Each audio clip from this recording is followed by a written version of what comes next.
Welcome, everybody, to your MARIGOLD Summer Gold Shine 2024 live reactions. We are going to be doing two back-to-back shows today, the July 6th and July 7th shows back-to-back. I am very excited about this because we kind of forgot that they even had these shows, and when I say we forgot, I mean like we weren't aware of it at all, actually. Um, so we're going to make an effort to get through these as seamlessly as possible, basically. I'm very excited about this.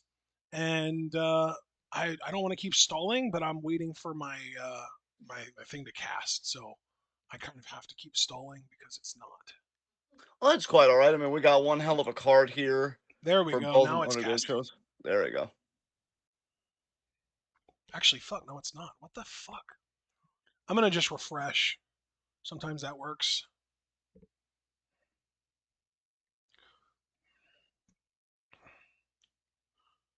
Now we're in business. There we go. God damn, that was annoying. Get my video quality to intermediate. That's what I always use because I've noticed that I have weird graphical glitches if I don't. All right, man. Are you ready at 7:55? Yeah, absolutely. Fantastic. Three, two, one, go. And I got to turn my volume up actually. I'm so used to having to turn it down, but it's actually down all the way at 3. And normally I play these Muddy Gold shows at 5 or 6. And we're opening with Komomo Minami versus Momoka Hanazano. Who we haven't seen in a while. And this is her Muddy Gold debut. Yes. Very happy for her. Yeah, definitely a huge opportunity for her. Frankly, very happy for us because I've always enjoyed her work when we see her on like the New Blood shows and stuff. Yeah, I think sometimes she's a little too silly for me, but I think in the ring she's solid. As you see, she's got her toy flower and her bubble blower, her bubble wand.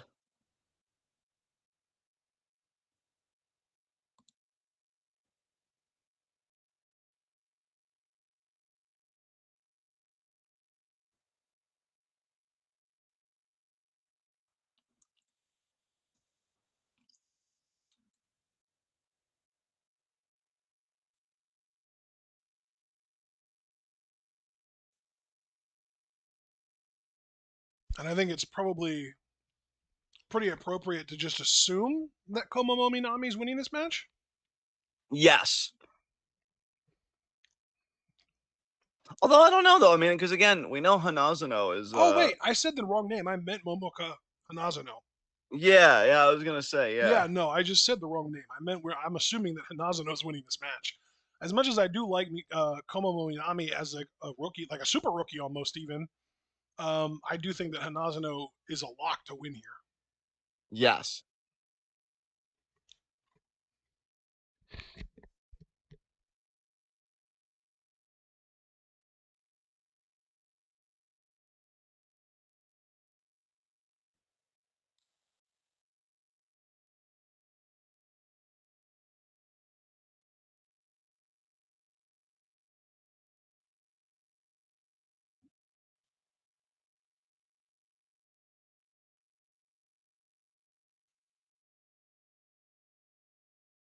Bell.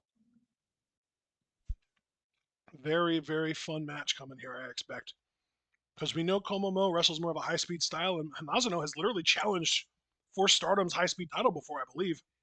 Absolutely. And you got to wonder if Hanazano is going to be looking at the super flyweight division and wanting a piece of that action because we know that the inaugural champion will be determined at Summer Destiny, which we're hoping to react to tomorrow at 4 p.m. We'll have to see how that goes. But, that's going to be Misa Matsui versus Shozuki. Natsumi Shozuki, to be exact. As Komomo now. Looking for a scoop slam. Hanazano says, I don't know about that one, Chief. In fact, it's funny, Ashton. I talk about that super flyweight matchup, and it's appropriate that we do it on this card because we know Shozuki and Matsui are going to be teaming together against Nagisa and Chiaki, who have been, running buddies as of late. Definitely messing with, Chikagoto and Koki. So we know the tag division's also kind of heating up a little bit before the introduction of the tag titles formally and MARIGOLD. Check out there. Hanazuno maybe thinking another scoop slam here. Gets it.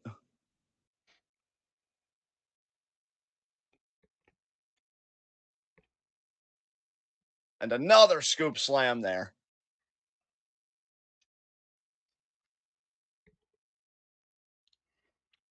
And again, Hanazuno just in firm control here, doing whatever the hell she wants. It's kind of funny actually because I think that even though they are both on the smaller side, I do think that Minami is a little bit bigger than Hanazuno, which just the visual of Hanazuno physically dominating Minami is just kind of funny. And she just kind of lays on her like somebody that's just exhausted, just plops on their bed to sleep. I saw that. Yeah, that was goofy too. Hanazuno having a great time here. Can't say the same for Komomo.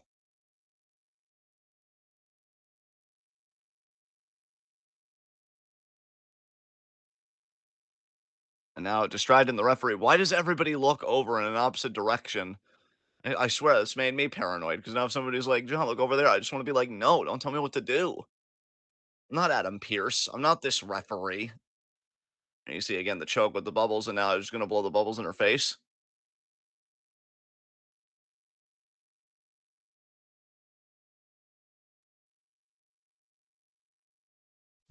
That was Now, clever.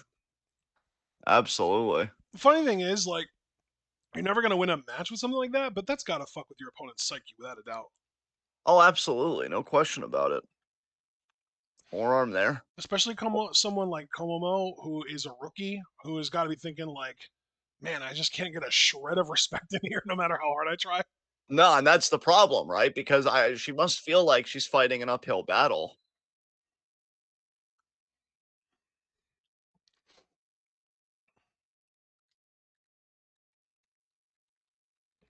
Oh my god, what a strike.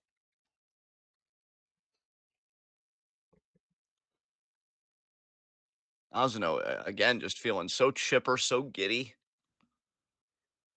It's got to have, again, like you said, it's got to mess with your opponent. Komomo's got to be wondering, what's going on? Who am I even in the ring with right now? A shot again there. And you see Komomo might be favoring that ankle a little bit. Oh, drop kick there by Minami. And another. And another. Are we going to go for the full four? Yep, she went all the way around the ring, all four sets of ropes.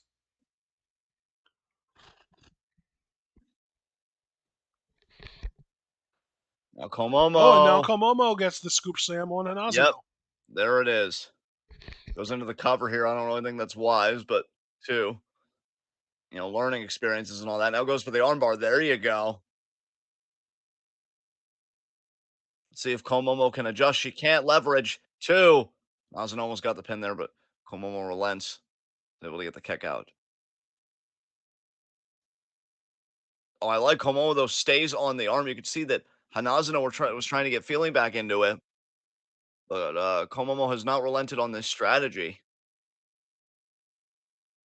Multiple rolls here, and now gonna really position. I know that ring position I don't think is as good as she could have gotten. You see that Hanazuno is pretty close to the ropes on the right side, and you see there already she's just about there, and she gets there. It was a good tactic by Komomo, but you've got to always be aware of your ring positioning. I think that'll become more intuitive with her the more her match experience is augmented. Now Hanazuno again. The Uh, distraction into the eye poke into the roll up, and she almost got her. Not quite, wow. not quite, but she did get close. That would have been some Toru Yano shtick. Komomo did the same thing back to her. That's a tight cradle. No.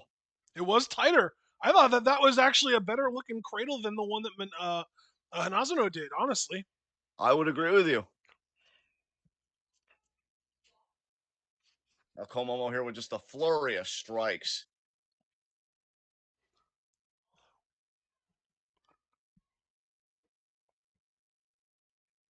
The uppercut to the midsection. Oh I don't know no. why Komomo would slow down when she had control there. Now Hanazuno off the ropes. Oh, now Komomo. Now she's beginning to cry. She's learning. She's learning. No. Hanazuno a little too wily to go that far. Hanazuno says you can't get one up on the master. I just taught you that shit. You think I'm stupid?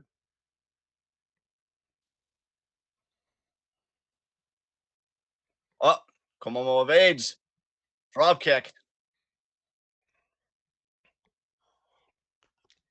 That DDT. DDT is gorgeous. I love that DDT, man. Personally, I think rather than going for pins, that should be a setup to whatever she decides her finisher is going to be in the future, because that's a great setup move too. Yeah, I maybe really something like. flippy. If she can do Yeah, anything flippy. Oh, that was a punch, I think, to the throat. hey, ref's got to call that, and he kind of points the finger as if he knows what happened, but ain't gonna mean a damn thing. I really think they let punches go way too easily in both Stardom and Marigold. I mean, there's got to be better enforcement there. Hanazuno, Oh, though, this avoids is it. the double Yeah, stomp. that's a tight roll up. Nope. Look at that roll up. Oh, Oh, a schoolboy. That's going to do it, isn't it? inside No. cradle. Kick It's out. like she relinquished. Oh, Hanazuno. Type in, too. Oh, Oh, the kick out. damn.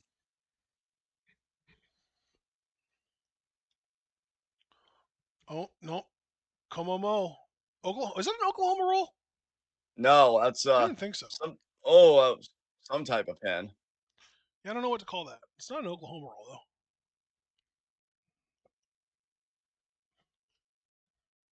Backslide. Backslide. No. Now, now Hanazuno with the backslide. Oh, into a victory roll. Cross legs. Oh, That's it. nice. There it is. She knew, too. She had her hand in the air on one. Yeah. She knew, dude. She was like, that's it. She ain't kicking out of this one. The cross Yeah, she def legs stumped her. yeah, absolutely.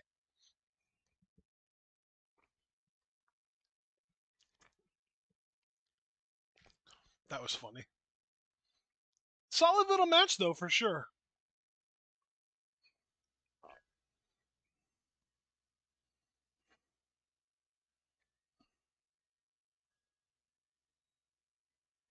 And then gets booped.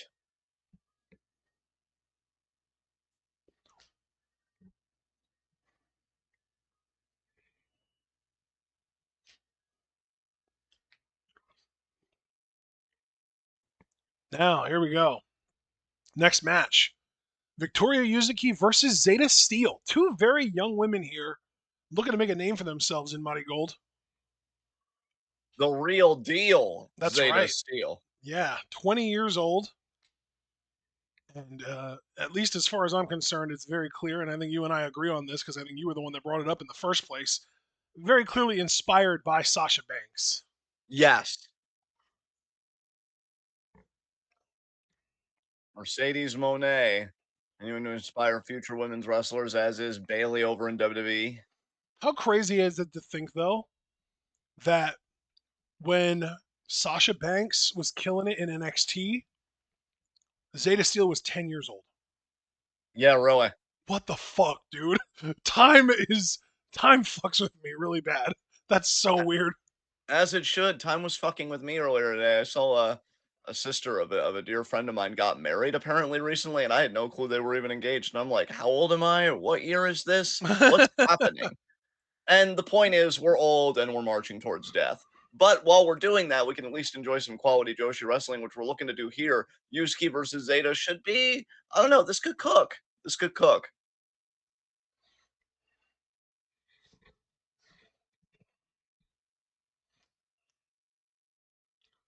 The bridge to the future. What happened to We'll Moon see about. Arrow? And Yuzuki looking confident here. Very. You love to see it though, honestly. Good for her.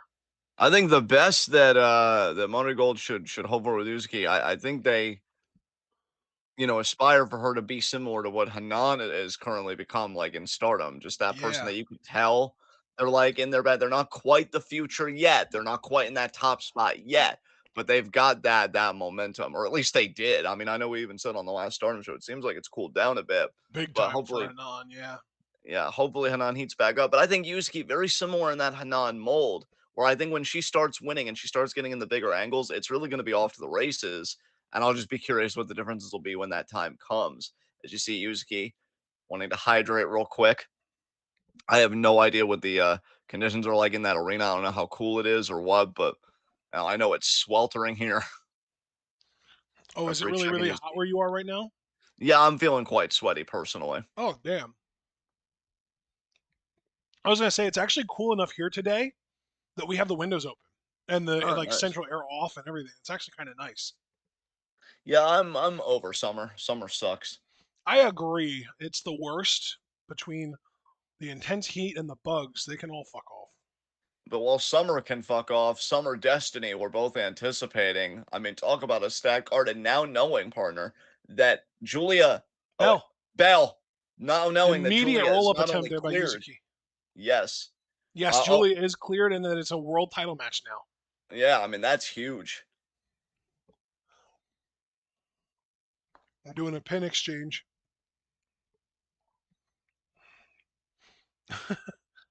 Zeta, Uh, Zeta having a uh, little bit of trouble keeping up with Yuzuki, it seems, actually. yeah, a little bit. Rana there by Yuzuki. I would not have expected this. Nice drop kick there. Color Yusuke me. again, she's really cooking right now. Yeah. I was just going to say, color me a little surprised. Absolutely, no doubt, no doubt.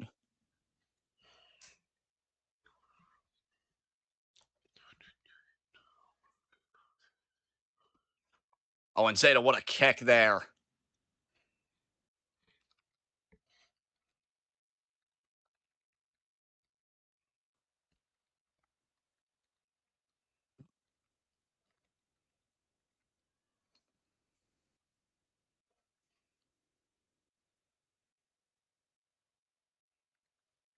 Oh man, another shot there by Yusuke.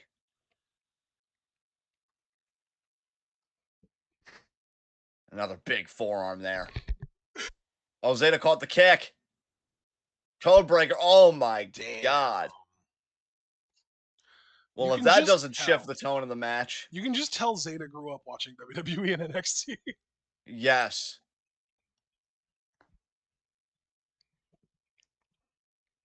Not saying that's a bad thing by any means. Just like feel like it's in her DNA as a wrestler, kind of. Absolutely.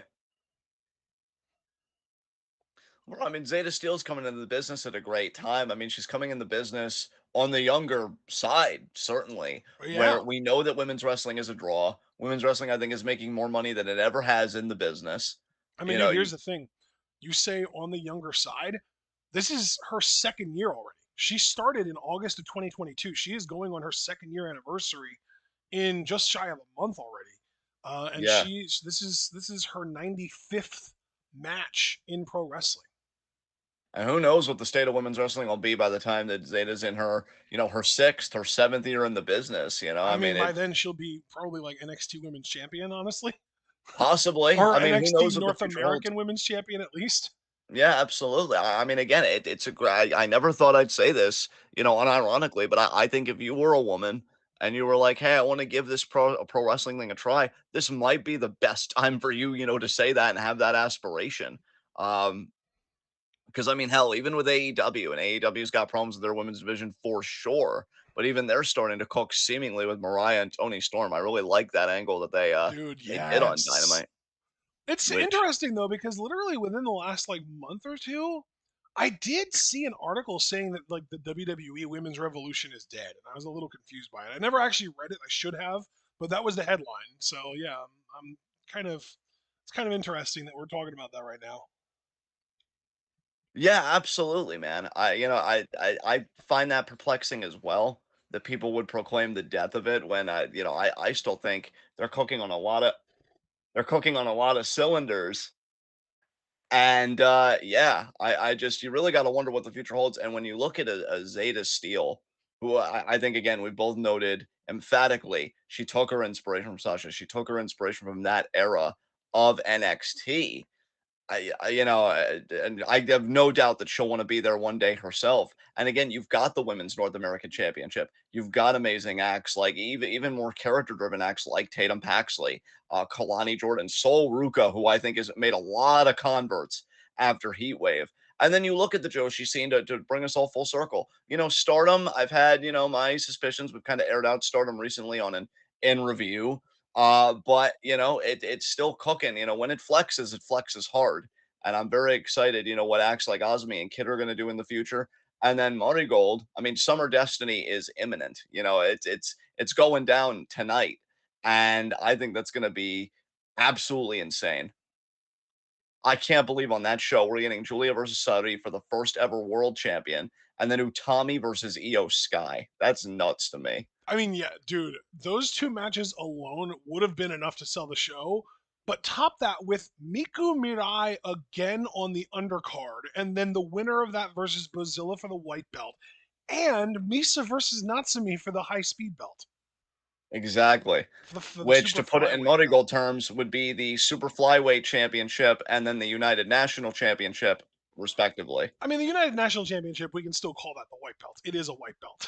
Yes. But you're right, it is a super flyweight, not a Yeah, high I just speed. want to be exact because, again, if you're like a Stardom to Marigold transplant, you might want to know what's going on. You know what? I'm gonna never stop referring to the white belt and the red belt as those in both companies, and it's gonna confuse everyone. And I just don't You know what? But care. that's why I'm here because I'll correct the record every time.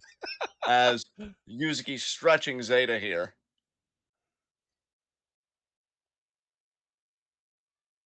As you told me recently, we care about facts here at TwitWow. And while the colors certainly are true, and you're not wrong, you know, and you got to wonder if Rossi even referring to it, because I think even Rossi's referring to him as that. That's just a little dig at Stardom. Like, you ain't shit. Nice dropkick there. Speaking of people flexing, Yuzuki really wanted to send a message to Zeta cover two. Kick out.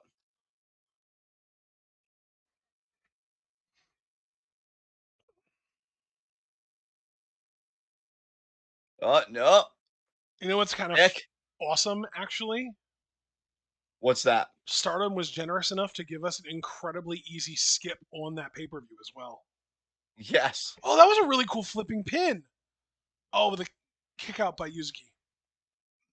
But yeah, they gave us a match where they crammed Nanae and Sakurai into the same tag match that is also starring like a bunch of legends, like older women who were big in like the 90s and stuff.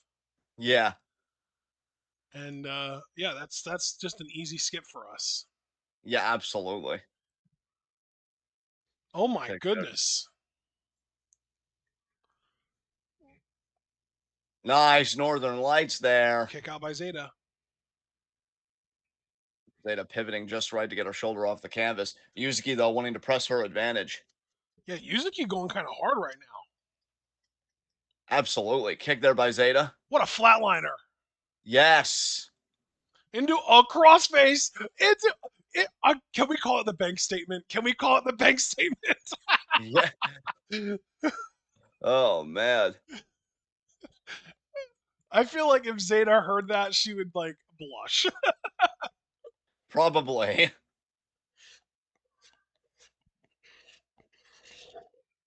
Oh, man. She's really got it cranked in here. I mean, and here's the thing. Unlike Komomo's armbar earlier, the ring positioning on here, Zeta's getting the most mileage out of this hold. Oh my god, she really is. That really is the bank statement. That's crazy. Almost makes you wonder if she wouldn't just want to go to AEW to be with Mercedes. Uh,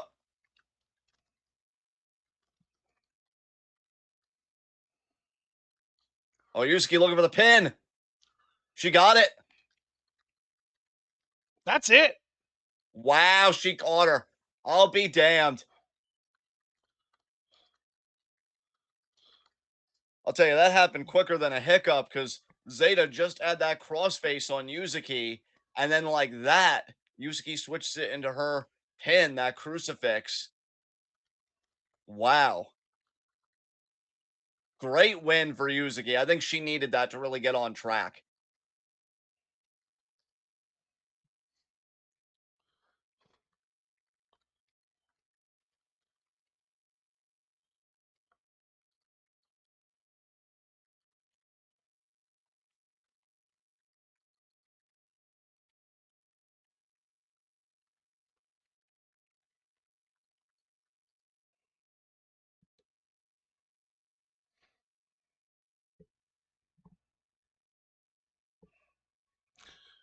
You remember when I got sunburned, like around the fourth? It was on actually on the July 4th. Yes. I'm starting to peel now. Congrats on your, evolution there. I know. I'm gonna come. I'm gonna. It's like I'm coming out of my cocoon. Yeah. Oh man,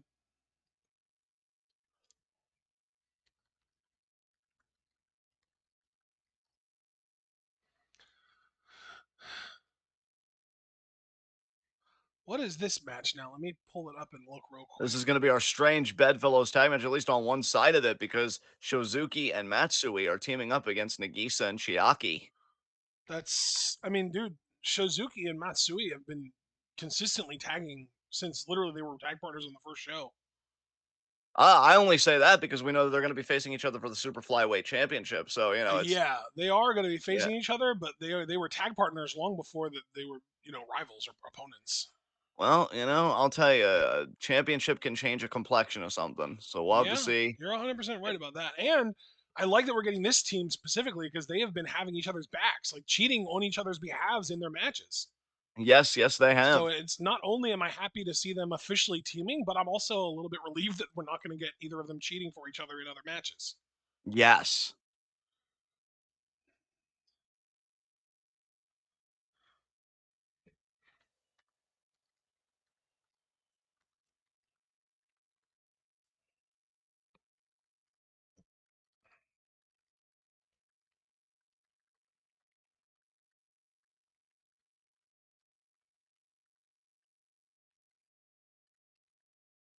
Nagisa and Chiaki, they are a dangerous pair. And I really have to wonder how Shozuki and Matsui will fare against them. Again, just knowing that they're going to be opponents. I mean, according to this was July 6th. So in 7 days, you know.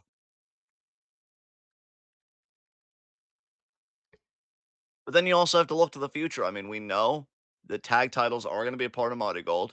We don't know the match that'll crown the first champions, Yep. but, I'm sure there'll be quite a few tag teams that'll want to jockey for that spot just because holding any kind of championship in a promotion is always a big deal. As now we're going to get Shozuki and Matsui here. Yes. Yeah, these two. Because remember, dude, literally the first Money Gold show ever, it was these two against Gochika and Koki. Yes. And it was that match where, like, Koki was like the star, but like Chika Goto was like breaking up all the pins and stuff and being really good defensively. Yes. That was against this team, dude. And there you go. It's amazing because, you think temperamentally these women just feel, at least to me, somewhat opposite. I mean, Shozuki is an absolute killer, a very incisive striker, definitely has a lot of malice in her offense. Yeah. Whereas Matsui, she feels more ethereal. She Yeah, I feels like, agree. I agree. yeah, And she's like more like pure, actual, just straight up yes. high speed, I high mean, flying, that kind of stuff. if Shozuki seems hard like the earth, Matsui feels like she floats on air to me. And that's what I think makes the contrast both so effective and so compelling as a matchup for that super flyweight Hell, if you championship. want to go dual elemental, even you could say that like Shozuki is earth and fire, while Matsui is water and wind. Yes, absolutely. And the thing is, I like both. Yeah, I they're like both that refresh. awesome.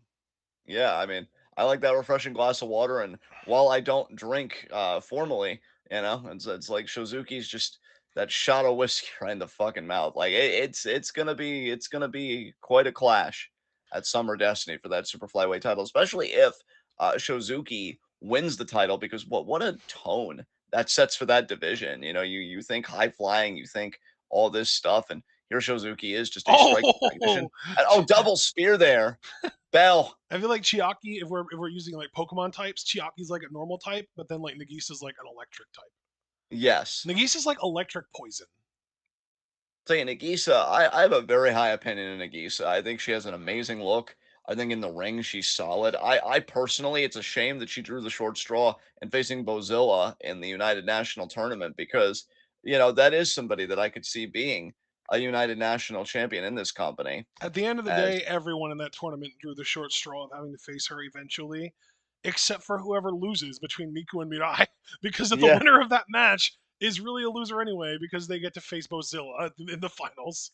they don't even get to face her at 100%. I mean, that just talk about gift wrapping a championship to somebody as far as I'm concerned. Yeah, yeah. Matsui ducks. Shoulder block though by Chiaki.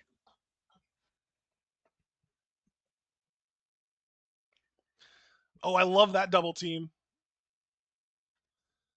I mean, these two, they work so well together, and I gotta tell you, it's always the saying, "No honor among thieves" or anything like that. Like, no honor among bad people. But like you said, man, these two have actually been good to each other, watching each other's backs, and I think they are serious about making a run for those tag titles. And to be honest, I mean, I like Goto and Koki as a tag team. I think like that's where they both really kind of thrive right now.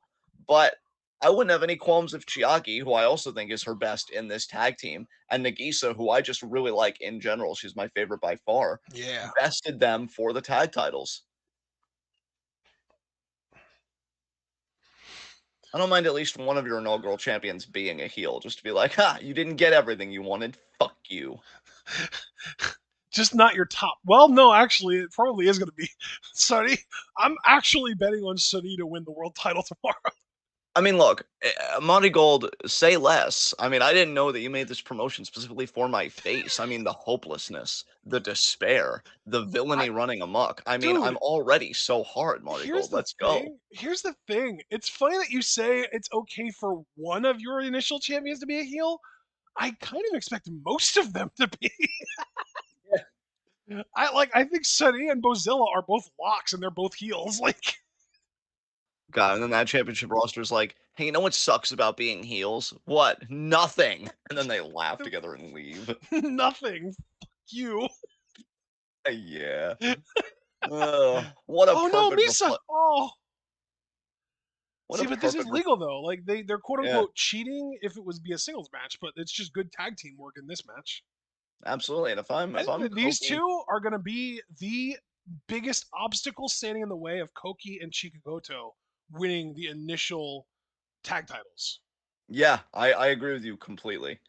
And I think Monty Gold already telegraphed that given, the beef. I mean, just on the last shows that we watched, Monty Gold, these two teams mixing it up. And now, Oh, oh, that kick, man, that always looks so nasty.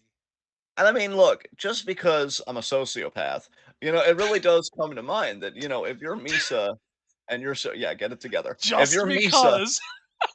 yeah, I mean, if you Funny. if you're Misa or Shozuki, do you let the other person kind of linger a little bit in the match and eat more offense than maybe they would need to, Yes, so that is you know that such they're a good suffering some? point. You're so Yeah, right. Unironically, not even trying to give you credit for being a sociopath, just genuinely if it is a good strategy if you're in on that team to maybe like not tag in at the optimal time. yeah. Oh, God, my hamstring. The hands out, and then it's like, oh God, and then they're just kind of side eyeing you, like, what? Go, keep working the Wait, match. wait, I wait. promise. I promise. Okay, no, no, no, no, not to me. I feel like Shozuki is the more likely one to be heelish, and she did tag in, so it's not going to happen. I am But a little my disappointed in goodness, her. I'm not gonna lie, but that offense is devastating. And now springboard knee drop. here it comes. Oh, Yeah, I feel like N- Natsumi is like sort of like a fighting spirit tweener, where like she's really fucking vicious. She's almost like Io, honestly. It's funny because she yeah, kind of dresses like Stardom Io too. Like she kind of has that vibe though of like I won't break the rules, but I'm gonna fuck your shit up. what a kick to the side of the damn You head. know what I mean? Yeah, Those absolutely. are the vibes I always got from Stardom EO. It's like I'm not gonna break any rules. I'm not even gonna bend any rules to the point that like if I think that there are rules that should be enforced that aren't, I'm not even gonna go against those. Like with EO when she initially had QQ and they wouldn't even break up pins in tag matches, like that Yeah, kind of stuff. That's like this hyper honorific kind of stuff. But like at the yeah, same time, like I will destroy you in the ring with my body. yes. I love that about Io back then, and still to this day to a lesser degree. But now, like Natsumi, man, I feel like she really kind of carries on that legacy better than anyone that's been in QQ ever since Io left. Yes. Maybe Momo. I feel like Momo is the closest thing to that, which kind of makes it make sense that Momo inherited QQ from Io. Yeah. Oh God, Nagisa. Yeah, see, that's what I'm talking about. That's some Io shit right there. Into Now the go to the Fisherman, fisherman. beautiful too. Kick out. God, it's a shame that Natsumi is on the older side because if she was like 25, she would legitimately have a shot at becoming one of my like top 5 favorite wrestlers in the world right now. Yeah, definitely. Oh, Oh my God, on a boot by Nagisa. Oh, and then the kick to the side of the head. Jesus. hey, let it never be said that Nagisa can't stand on business. Dude, I love how Chicken. casually vicious Nagisa is. Yeah. That's the best way to describe it. She is vicious, but it's so casual and blasé. It's like, oh, I guess I'll show up to work today. I do kind of miss fucking bitches up, I guess. I mean, those are the people I respect most in wrestling because you know that being vicious is just the default state. It's like, look, compassion's for the weak. I'm just going to choose to just torture everyone, and I'll do it. Sometimes meh, sometimes with a smile, but I'll always show up. I love that though. I'm still waiting for Chiaki to show me something, man. I really want to like her, especially if she's going to be teaming with Nagisa, but at this point, it just feels like she's kind of like an improved model of Saya Ida to me. Yeah, like it's funny with Chiaki because I like her look. I don't even think anything she does in the ring is bad. Right, It's just exactly. That's what. yeah, That's why I say yeah, like, because she clearly wants to be a power wrestler, yeah.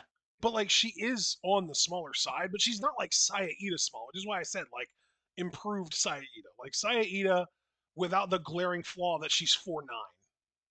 I'm just take away from the conversation we were just having. I just have to point out that was hilarious by Misa. She comes in to try and help, accidentally double stomps Shozuki, and then as she goes back to the apron, she shushes the crowd as if to say, "Don't tell Shozuki it was me, bitch. She felt it was you. What are you doing?" She might not know. She might not have been fully aware of what was happening in this context.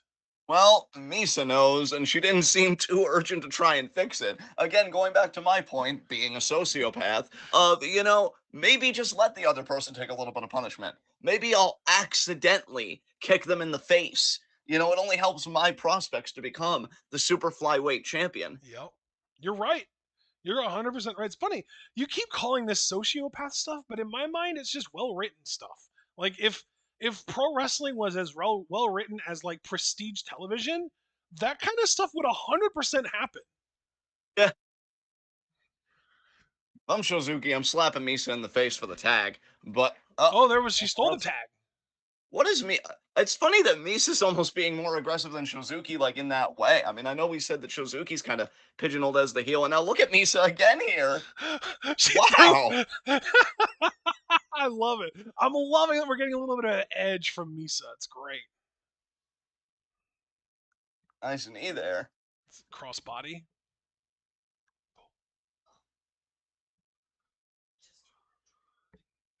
What a knee strike, almost like a low angle Busaiku and kick out there by Chiaki. Bro, I think you've told me before that you like misto shakes from Rita's.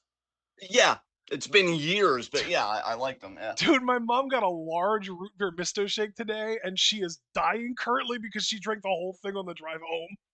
Oh my god, She's over here like, oh. bro, I'll be joining her probably in a couple hours because like while we were recording, Chris came home. He's like, "Oh, you're busy?" I'm like, "No, I'm recording." And he motioned that he brought home baklava. And Oh like, God, I know baklava is one of your favorite treats too, yeah, and you and know that that I shit eat drops the like lead. yeah, and I eat the whole box and the sugar rush. I mean, God have mercy on all of you. Oh God, can't wait for SmackDown tonight. You're gonna be so fun in chat. Yeah. Oh, backslide. Oh, that's a Mahistral cradle That is a actually magistral. into Yes. a bridging. What even? Oh my God. What? My words fail. She did 3 different pins in the span of 30 seconds. And she would have gotten the win too if it wasn't that meddling Nagisa. Exactly. I mean, that was absolutely nuts. Oh yeah, by the way, I Power should add, slam. since I told you about how my mom drank that large Misto shake on the way home, that was after she already drank 54 ounces of water. Jesus Christ, how is her stomach even functional right now? I think she heard you say Jesus Christ because you popped her. Dude, there are times when I've just drank water, right? Like just water, but like Yeah. I'll drink it too fast maybe or in too big a quantity, and my stomach will be like you could feel the water jiggling in the stomach. Dude, I It's hate that awful. feeling. We actually Yeah. call that feeling blub in this household. We say I'm blub when we have that feeling. Yeah, bro, it is hell. It is It's not a good awful. time at It's all. Not terrible. as good a time as Misa and Shozuki I are having. love Now they're this. going at it with each Yes. other here. Yes. Oh, coming to Show fisticuffs. the animosity. Oh, Nagisa just fucked up Natsumi. Oh, and now Chiaki with a weird, not even really roll up, just kind of a lazy pin. Oh, but there's the kick from dude. Nagisa's the real MVP of this team, and they won, Wow.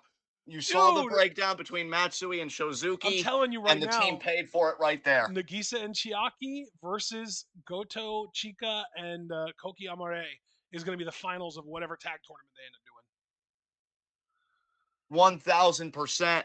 1000%. And Chiaki and Wow. Nagisa reveling in their victory, Yep. and Shozuki and Misa, I think all bets are off. They know only one of them can be the super flyweight champion, specifically the first ever super flyweight champion. Dude, And who wow, wins? Who wins between them? That is such a hard match to pick for me. My initial like gut instinct was Misa because she actually wrestles more of like a high flying style.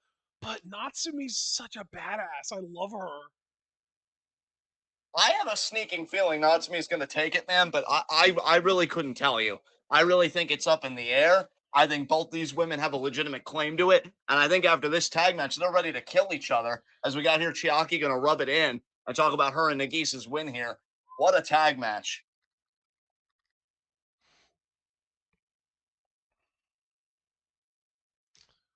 I don't know if you saw, but that rookie, I think her name was Rhea something, was standing between Natsumi and Misa, trying to kind of break them up, trying to stop them from getting physical. I did notice that, and thankfully she succeeded because you got to save that energy for Summer Destiny. As you see, Misa is in no mood to hear Chiaki run her mouth. And oh, Shozuki now. Shozuki and her might be going at it again here. Oh man, Oh, hair grab. Hair grab. Here we go. Damn. I you'll told love you, to man. see Like, it. yeah, I'll give you the credit. I mean, they kept it together for the match for the most part, but I figured that championship getting in the way and that matchup, even if they tagged before, that was definitely going to cause some friction. And you're seeing it here. Oh Re- my God, Shozuki. Rhea These are. Seto. I found her name, Rhea Seto. Oh, that's right. We've mentioned her before. Okay. Yeah, Okay. she was getting between them, but there's only so much you can do when there's that much animosity. Jeez. Yeah, well, I doubt Seto has any kind of a degree in counseling or being a pacifist or pacifier in a situation. As we see now, Chiaki and Nagisa still wielding the microphone, and they got to have tag title gold on their mind. And why wouldn't they? That was a very impressive win from this team. Koki and Chika better be taking notice because I'll tell you, it's going to be one hell of a war for those tag titles when the time comes.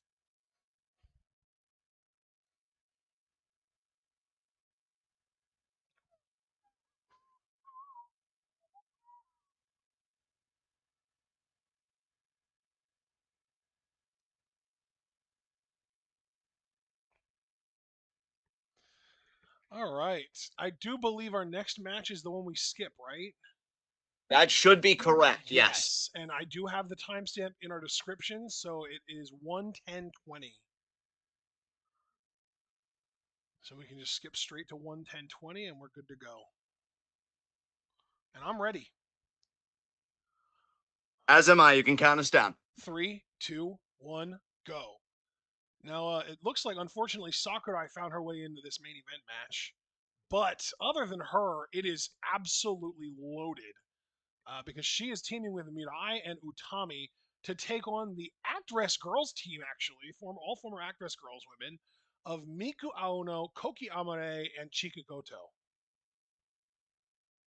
I mean, bro, that's an absolutely stacked team. You've got Yes. Miku and Mirai on opposite sides. They still have not settled their beef over who's going to challenge Bozilla for the inaugural, United National Championship. And Yep. you got Utami that's just wanting to be as prepared as possible for her match with Io, her dream match with Io Yes. Sky at Summer Destiny. Which, I mean, is that the main event or is Julia Saudi the main event? Do we even know the That is card a structure for this? fantastic question. I don't know if we even know that yet. Because I mean, it is a Marigold show before all else. So even though I know it would be quite a diss to have Utami and Io not main event, I do feel like the world title should go on last. But I'm kind of a traditionalist in that way. So I'll be interested to see what Marigold decides on that. As we have Miku coming out to the ring, really, really like her. She was one of my earliest faves in Marigold, and that fandom has only grown over time. And excited to see what she does in this tag match. Definitely, yeah. Fully agree. Yeah, you were immediately drawn to Miku. It took me a little longer to kind of figure out that I liked her, basically. But I'm fully on board now. Definitely a big fan. And can that Jeez. train go all the way to the United National Championship? That remains to be seen. I mean, Miku's still got a hell of a path, as does Mirai, because one of them still has to go through the other one. That has not happened yet. And then whoever emerges from that, when the smoke clears, it's not the gold that awaits them, it's Bozilla. And I mean, at that point, Jesus Christ, what hope is there? The answer would be none. Thank you. That is correct. Yeah. But that is then. And tonight we've got Utami and Mai Sakurai teaming together again. And I have to imagine that Kirby is loving this a little too much. And for me, I don't know. The pop's kind of in doubt. Damn.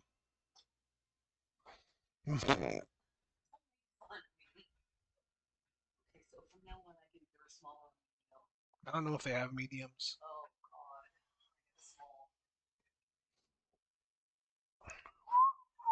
Utami about to come out here. I don't know if this Titantron is supposed to signify her because it says, I think it is. Yeah. Yeah. Talent of the century is what her Titantron says. And I mean, look, I'm not going to disagree. Have I seen a more magnificent and talented woman in 100 fucking years? I'm inclined to say no. And so What is the opposite of a broken clock being right twice a day? Like, what is a thing that is usually right, but every now and then gets something wrong? I was just going to say a functional clock that's wrong twice a day, but yeah, I don't know, partner. I don't know. Because I feel like that's pretty much Rossi with talent evaluation. And Sakurai is the hand striking wrong, huh? I'm Yeah. guessing that's where you're going with this. Sakurai and Ida are the two main ones I had in mind. Well, there you go. But you look at this trio, I'll tell you, I feel like this is like an otherworld DDM or something. Because you got Utami and Mirai, and then you've got Sakurai there just doing her Yeah, pose and that's a great point. being You're an so right. aristocrat or some shit. Ew. Let's not feed her indulgences. Or let's not indulge her in her That's fair, delusions, given I should say. yeah, I feel like she's already eating well enough as it is, as far as that's concerned. Yeah, You know, she really thinking, is. Let's not yeah, encourage it.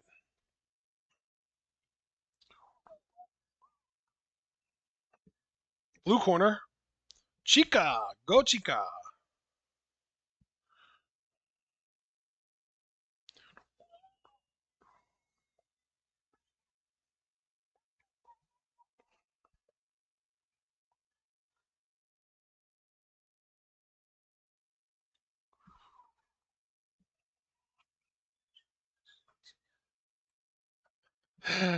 You ever just sit around thinking of ways to pop Kirby Freeman?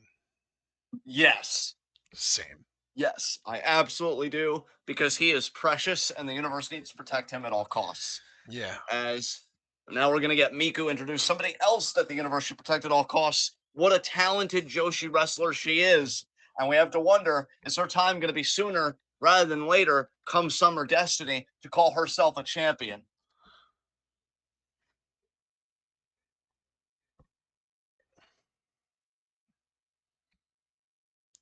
That's what I think about you, Sakurai.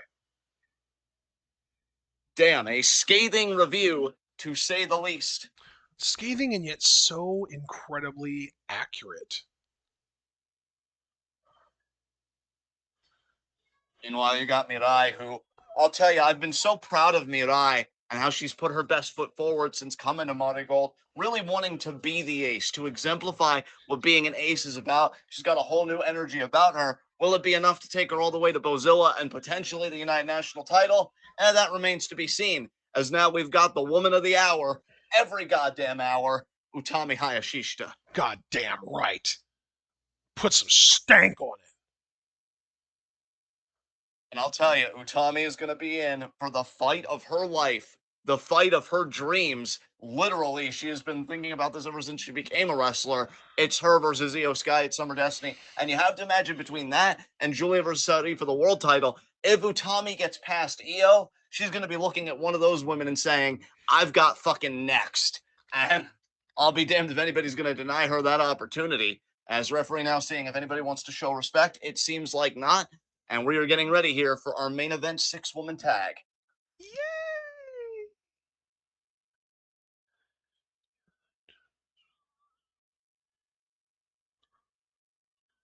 And there's the bell. Yes, good call. Good call. As here we go. And Miku and Mirai starting off again because they will take every conceivable minute to try and resolve their issues.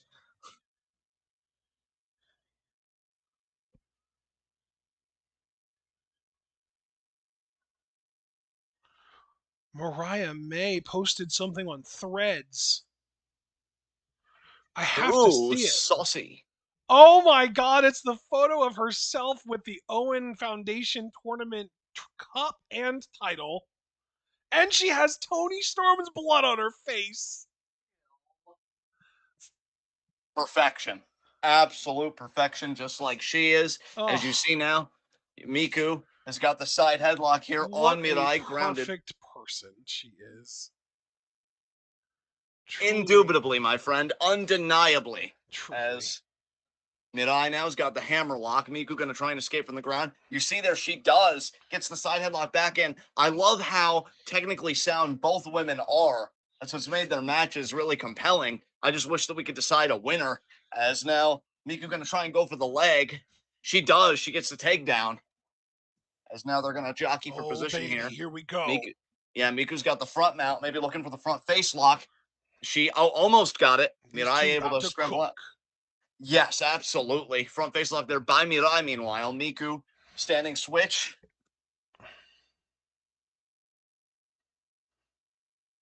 Oh, and they're both looking to hit the other one, and they stop. And that kind of tells the whole story, doesn't it? I mean, these two are constantly stalemating the other one. And whichever one really is able to pull ahead, they might find Bozilla on the other side, who, again, I stress, has got to be loving this. Has got to be loving that these women keep circling back to each other, because at the end of the day, that just depletes their tank for her to pick the bones. As now we got Koki and Sakurai in the ring.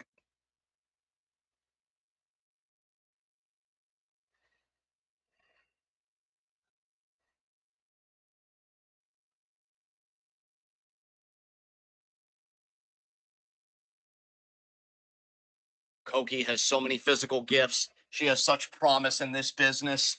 It's all got to come together for her drop kick there by Sakurai. Sakurai, meanwhile, I mean, really hasn't improved. I think it's been well documented how we feel about her in-ring development. As now you see Goto in there with Utami.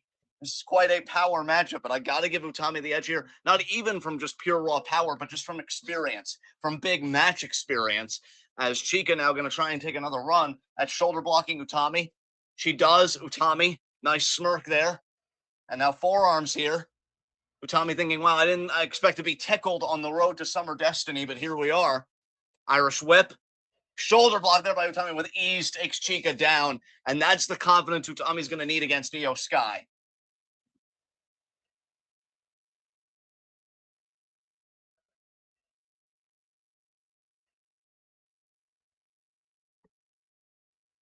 What a scoop slam there by Utami. Cover, lateral press, 2, kick out. And what's going to be so fascinating, partner, about the Io Sky matchup for Utami, you want to talk about two geniuses, but still such a steep contrast in styles. Io, I honestly think, is one of the best wrestlers in the world. Technically sound, a high flyer, can really do it all. Where Utami, she's also refined, but she's got a very refined technique and power game. Doesn't really do the high flying like Io, and that could be where Io pulls a slight edge. But I mean, man, two wrestlers at the top of their game going at it for the sake of bragging rights and pride. As Sakurai, meanwhile, trying to pin Chika Goto potentially. I know she's got her paradise lock here. Okay. And now just standing on Chika Goto like the peasant she perceives her to be. I would argue that point personally, but I digress. As now Utami coming in. Triple drop kick there as that liberates Chika. But at quite a price. Nice job, And that Miku. Miku there with a great cheap shot. As now Chika going to be able to come in with maybe a back suplex. Big And boot no, there by Koki. yes. Twin Tower now double team, double boots.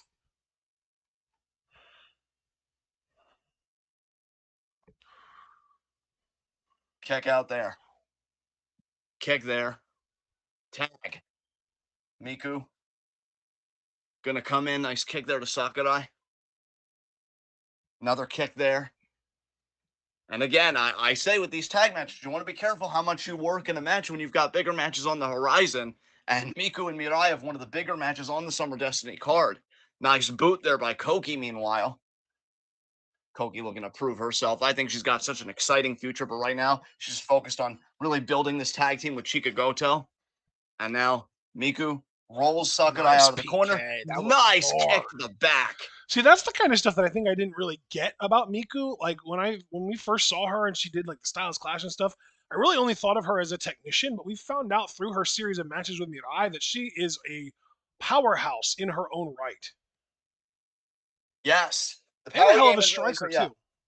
Absolutely. She's just a very well-rounded competitor. Maybe one of the most well-rounded in all of Marigold for my money. Yeah. And now you see here trying to get this crab on Sakurai, and then she's got it. I think my problem was that I saw her too much as like alternate universe Hikaru Shida, and I needed to get that out of my mind. I can't blame you, though, for that comparison, for that imagery, because I think Miku does evoke it to a certain extent. But yes, she's definitely taken to differentiating herself, not just in the broader Joshi world, but definitely in the pack in Marigold. Yes. As you see that the repeated kicks to the back of Sakurai, really wanting to wear her down and work her. And then the hip attack by Goto. Nice. Sakurai in a world of hurt right now, and Sakurai haters have got to be loving it.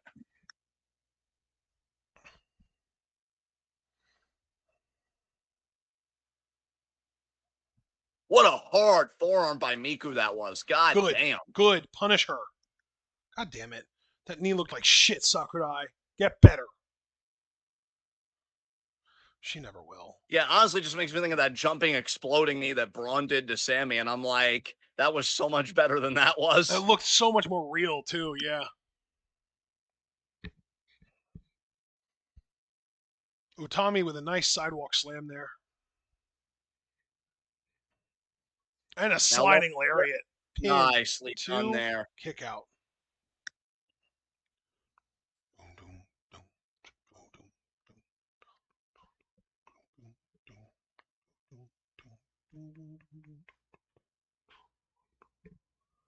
Miku breaks the grip that Utami had on her, and now Chika coming in, going to help Miku a little bit, and they're going to try and double team Utami. Utami, though, breaks it. Irish whip there to Miku, kicks Chika, is maybe going to drive Chika into Miku. She does. Oh, my God, Utami.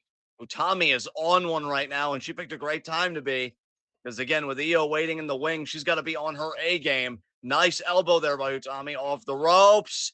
Double drop kick, takes them both out.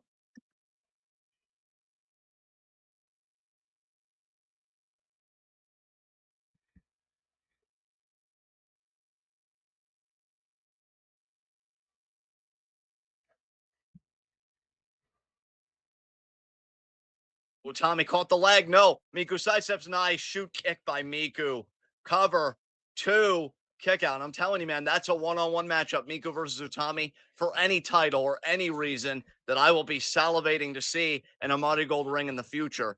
As Utami looking to escape. That might have been a potential fisherman suplex that Miku was thinking about. Nice form to the face, though, by Utami to Miku. Now going to pick her up. Torture rack drop. No. Miku escapes it. Nice kick to the thigh there of Utami. Going to pick her up again. Looking again for potentially that fisherman. She gets it. What a bridge. 2. Kick out.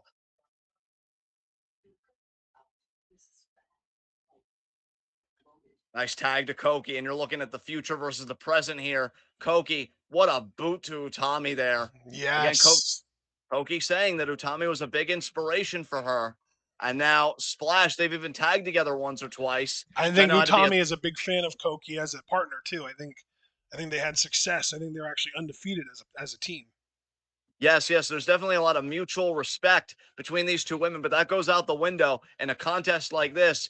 Koki's got to be relishing the experience in a back body drop there by Utami of getting to be in there with somebody who meant so much to her personal development and growth as a wrestler. Nice lariat, Koki against the ropes What there. a Now off the rope, boot! a boot there in response. Oh That my was so God.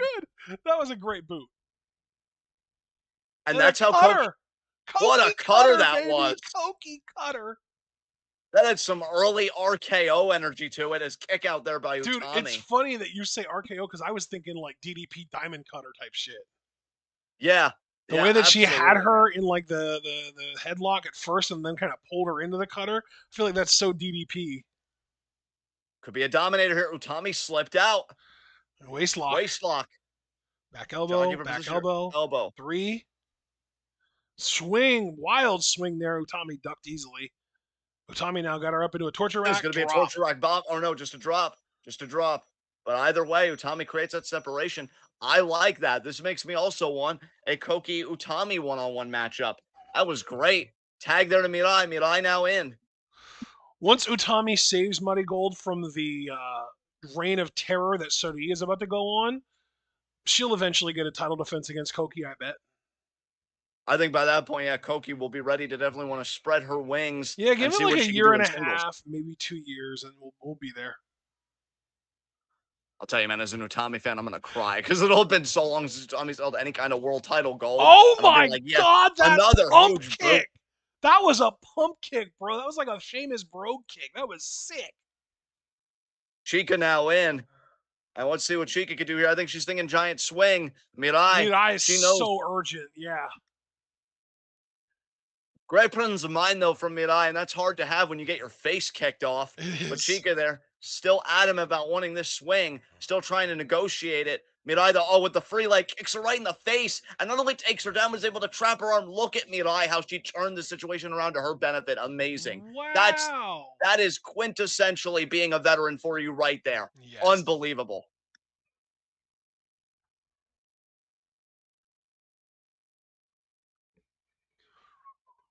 Mirai now controls the arm.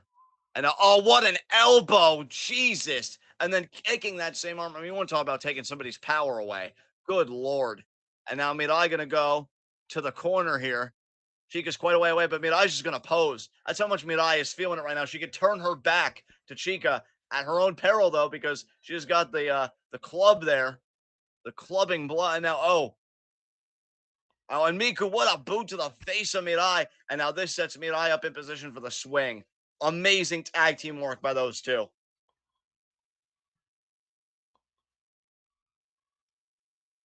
That is a huge swing. Wow.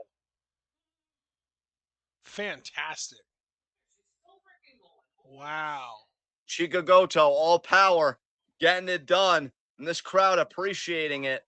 And now I gotta wonder if Chica's gonna want to tag out or if she still feels like she's got the advantage. Chica may not even completely know where she is. I think she's on the enemy side of the corner. And now hip attack there to Mirai.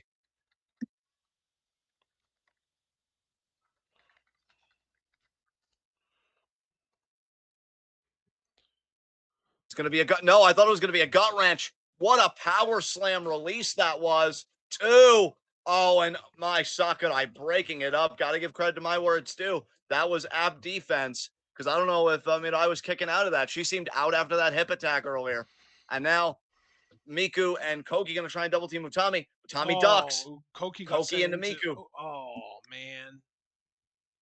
Sakurai with Wow, a I double can't drop believe I kick. have to say the sentence again because I thought once was enough. But Utami and Mai working effectively as a team, and now What a slam by Utami. Oh, And now Mirai gonna this do her sets up. swinging senton or spinning senton, I should say. Yeah, there we go. Yeah, there's the twist there. Cover, two, kick out by Chica. Very weak kick out, though. I wouldn't have been surprised if that was three. Remember when Raquel injured someone doing that move in NXT? Yeah, now Raquel is probably never going to wrestle again. Who did she That's do that to? I forget. I forget too, to be honest. It's not coming to me. Boot there by Chica. Meanwhile, Damn, I don't remember who that was. I know it was a title match that she retained. lariat there. Mirai now into the cover. Two. Oh no, broken up by Miku.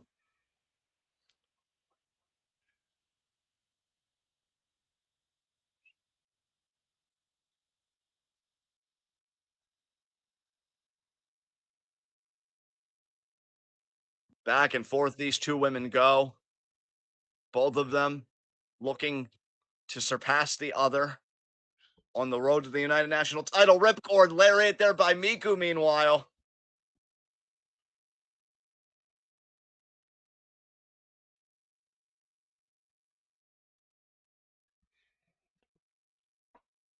Oh, Koki and Chica working together. They're looking for a double team. I thought Oh, maybe they were thinking like a magic killer, but no, I think it's going to be some type of slam. they're Oh gonna just my drop her. They're gonna God. just drop her. Oh my God, the power. Oh, Oh, that sucked. yeah, it did. I'll be honest. I think the only good thing was at first I thought Mirai was going to have her face hit more canvas than her midsection. Clearly, her midsection got the bulk of that, but that was still rough. Yeah, that was scary. Chica gonna go for a tombstone? A fire thunder driver? Oh, okay. She swung her into like a side slam. That was So I think the problem with that was it would have looked cool, but it was very slow coming down, and you need that snap, you need that speed. I think yeah. also would have been more effective that way. But Sakurai still playing defense, and now Chica gonna pick up Mirai again. I wonder what she's thinking about here. Is she thinking about a suplex, maybe a choke slam? Choke slam. Oh no, Mirai caught her. No, Miramare. what a counter! Mirai's What a counter wrestling has gotten fantastic. dude. She stepped up to me on every metric coming to Marigold. It's Yeah, insane. yeah. It's incredible because it's not like Stardom had like an aversion to Mirai or an allergy to Mirai. They No, pushed her hard, yeah. but I just feel like Mirai. I don't know. Maybe it's a Rossi thing. Rossi has that magnetic quality with people, and now That's it. oh oh my God, Mirai, that might do it there. Yep, If she there's the gets the bell. oh wow, did she tap out there or was it a draw? I don't know. No, no, the ref called for the bell. She tapped. She gave up. All right, yeah, because that Dude, hold Mirai's wasn't not even giving up. She's gonna make yeah. Miku. Yeah, she literally waited for Miku to come in and break that up. That was nasty by Mirai. That was nasty work by Mirai. God damn. I definitely playing mind games because she knows everything's at stake. I mean, the United National title is again the wonder title of Marigold, is the white belt of Marigold, and we know how prestigious that championship, is aspiring to be in this company. And Mirai wants to be at the head of that. She wants to be the catalyst for that revolution and that movement. And these three Jesus. women just got a huge win here. Yeah. Big ups to Mirai. I've never seen that vicious side of Mirai before. I love it. That She could be the she difference. Yeah. I just go ahead. No, I was just going to say that vicious side that you speak of could be the difference between victory and defeat, or again another draw. That could be what pushes Mirai over the edge to finally beat Miku. But what were you going to say? You know what? It's one of those things though where like it kind of almost makes me feel like Miku has gotten under her skin. Mirai seems gotten to because you've never seen that side of her before. It almost feels like maybe one of those situations where Miku's living in her head rent free to drive her to that point. You know what I mean? That's a great point. That's a great. I could show a psychological edge that Miku has on Mirai Yeah. that to this point Oh, might have been understated. snagged the Oh, here we mic out of go. her hands. God, I love it. Oh man, I wish we could understand this. Fuck. I mean, we may not know Japanese, but we know body language, and we know there is a lot of tension here. It is boiling over and is going to come to a head at Summer Destiny.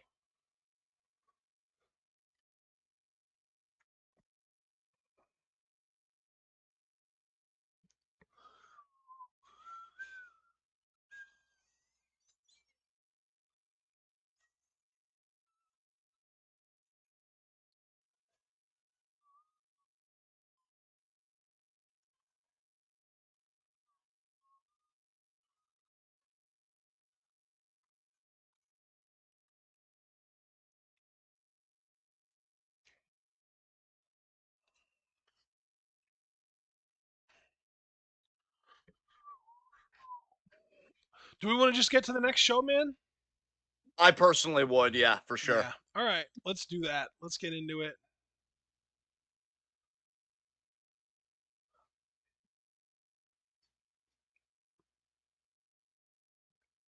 As far as timestamps go, I do have that in the description as well.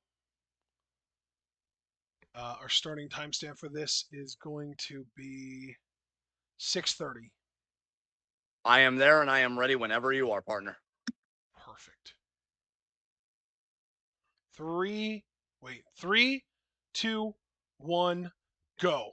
And our opening match here is Koki Amare versus Minami Komodo. I feel like Koki's going to do a pretty dominant job here. I feel like she's going to kind of, I don't want to say squash because we can clearly see that the timestamp is like, you know, more than 3-4 minutes or anything like that. But I really feel like Koki is going to dominate Minami here. Yeah, she is certainly going to impose her will on Komomo. I have no doubt of that. Impose her Komomo, size is the main thing because her size advantage is massive. yeah, there is a significant size disparity between the two. You are absolutely right about This that. is going to be I like one think of those situations where it's hard to even imagine that these two people are the same species. I don't argue that point. I think Komomo has quite a bit of upside, but Koki to me is the future, and she's willing to run through anybody that's going to say otherwise or challenge her for that distinction. As you see, yeah, Komomo, you better hydrate because I'll tell you, Koki's going to knock the electrolytes right out of you. It's like, oh yeah, there's a lynx in the ring with a house cat. Exactly.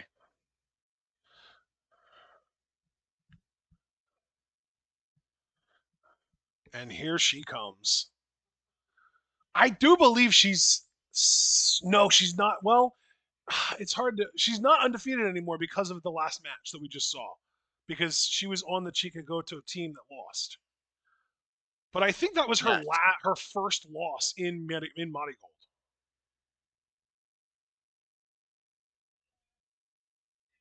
And Koki just she's even got a magnetic quality to her in my mind. I think when she really gets built up and really like puts it all together, there is no stopping what this woman could do. I mean, I'm talking United National Champion, I'm talking world champion. Anything this woman wants to do once she puts it all together, I can't stress that qualifier enough.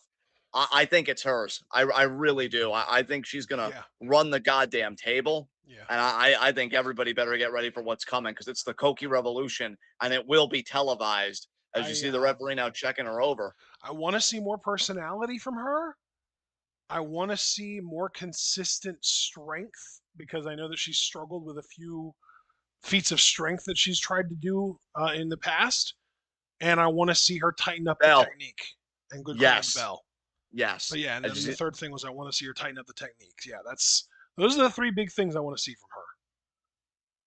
and you could tell Komomo realizes how deep she's in it just as much as we Oh do because Jesus! she went for those drop kicks immediately, but Koki Nope, with ease. nope, No, no, yes, and got it. Oh my God. dude. The strength of Koki. Oh, what an axe kick! Oh my God! This is destruction. This is Is she gonna swing 1000%. her? Oh no, she stepped into a Boston Crab Himeka style.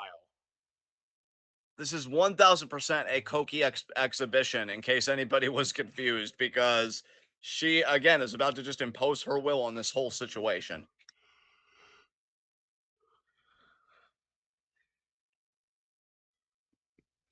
It's funny because the vets, like the more established top tier women who go against the rookies, will kind of toy with them and kind of drag the match out and let them kind of show what they've been working on and stuff. But I feel like Koki is still in a spot where she's really like fighting to prove her worth. So I feel like she's going to be more aggressive and really just try and shut everything Komomo tries to do down. As she should. I mean, look, Look this at these isn't. forearms. Jesus.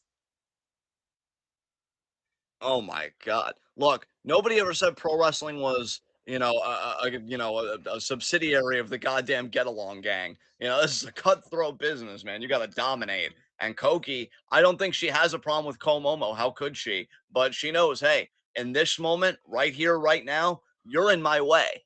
And there's only one way to resolve that, and that's to go through you. And Koki showing she is more than up to the task.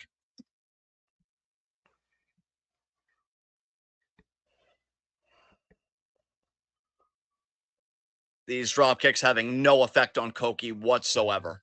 And another one there by Komomo, but at some point you just got to wonder, what the hell am I even doing here? I need to change my game plan. This is not working. And another kick there by Koki as she just continues to impose her will on this entire situation. Yep.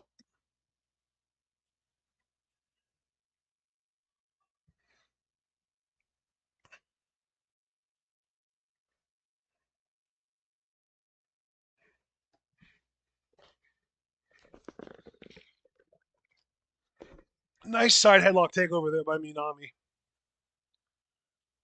Yeah, but Minami, she knows that my biggest asset is my speed and the little bit of technique that I can bring to the fore in this match. You see, she's trying to get that armbar, but again, the power of Koki. Look how easily it was. Look how easy it was for her, I should say, to clasp those hands together to evade that armbar. But Minami still making an honest go of it, and Koki. But you could see, I think her eyes darted real quick to see which ropes were closest. Yep. But I think she's still going to try and power out of this. Yeah.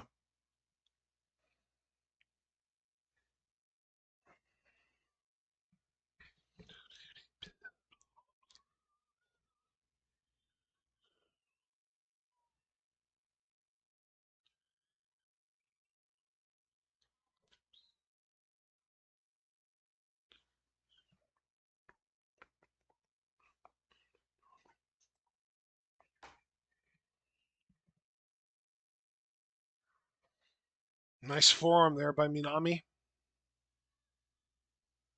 Back and forth these two go. Although Oh my I God! hardly. Oh, what a forearm! I said nice forearm by Minami, and Koki said I took that personally. And she threw a fucking Koki haymaker. took the Koki took the strike out of my mouth because what I was going to say was I'd hardly call it a back and forth. Koki's been dominant, and she just reminded us of that very fact right there. Komomo rattling off the Boot. strike off the ropes, and yeah, oh my God, what a boot! You might be a bit ahead of me. I don't know how that happened. Okay, And we can fix that. now Koki All right. splash into the cover. 1, 2, kick out by Komomo. I just pause played perfectly synced with your commentary, so we should be synced up again. Fantastic. I'll tell you, Koki's forearms have been perfectly synced with Komomo's face. And now we're looking at a Oh dominator. No, wow! Komomo escapes, trying for a cradle, gets it. Deep cradle, and oh, 2 Ain't count. no way. Koki would have had to have been severely deficient in the technique department to not kick out of that with her size. I would have to agree with you there. Oh, caught. Oh my. Oh no, she negotiated into a Beautiful victory victory roll. roll by Minami and kick out. And Because I got to again, give her credit. it's like one of those things where like the bigger you are, the less technically proficient you can afford to be. And Koki isn't completely deficient, so she can kick out of this kind of stuff just with her size alone mostly.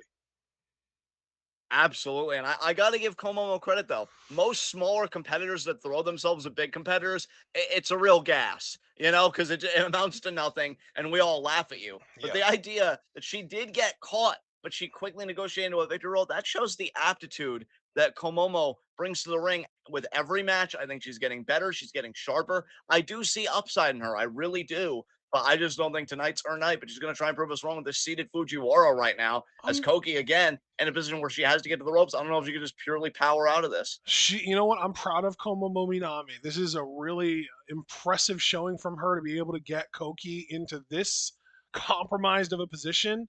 Now Koki does have that length, so you see there she was able to get to that bottom rope easier than most of the roster would. But still, Minami being able to get her into that compromised position is downright impressive. Absolutely. What a boot. Koki's still flexing out here.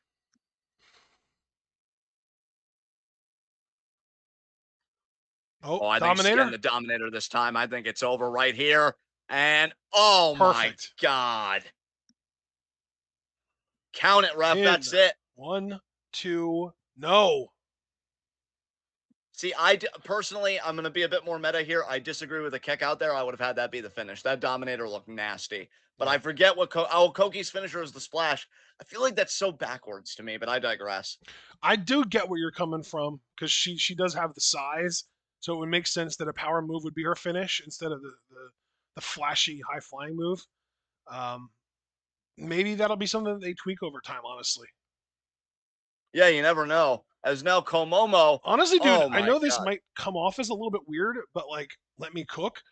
I think Rossi wants to just treat Koki as his Kamitani in Muddy Gold. Honestly, I'm not opposed to that. Oh, what a because cutter there. like even when Kamitani first showed up in Stardom, what did we call her? Tall Saya. Like Koki is on the bigger side, like Saya, and she can fly like Saya, and she looks up to Utami like Saya, and she has like you know a little bit of like a sloppiness early on that she needs to like refine. Saya had that problem early on too. Like there's so much in common there, and like the S tier look. She's got the look, she's got the aura, she's got the magnetism. Even the dancing for the entrance she has in common with early Saya. It's all there, dude. It's crazy. We're also about to cook with a 2 to 3 year storyline, Koki versus Kamitani for the love of Utami. You're not even wrong because I think Kamitani might unironically be going to Marigold, and she won with a jackknife. That was no hyperbole here. The biggest bridge I've ever fucking seen. Jesus Christ.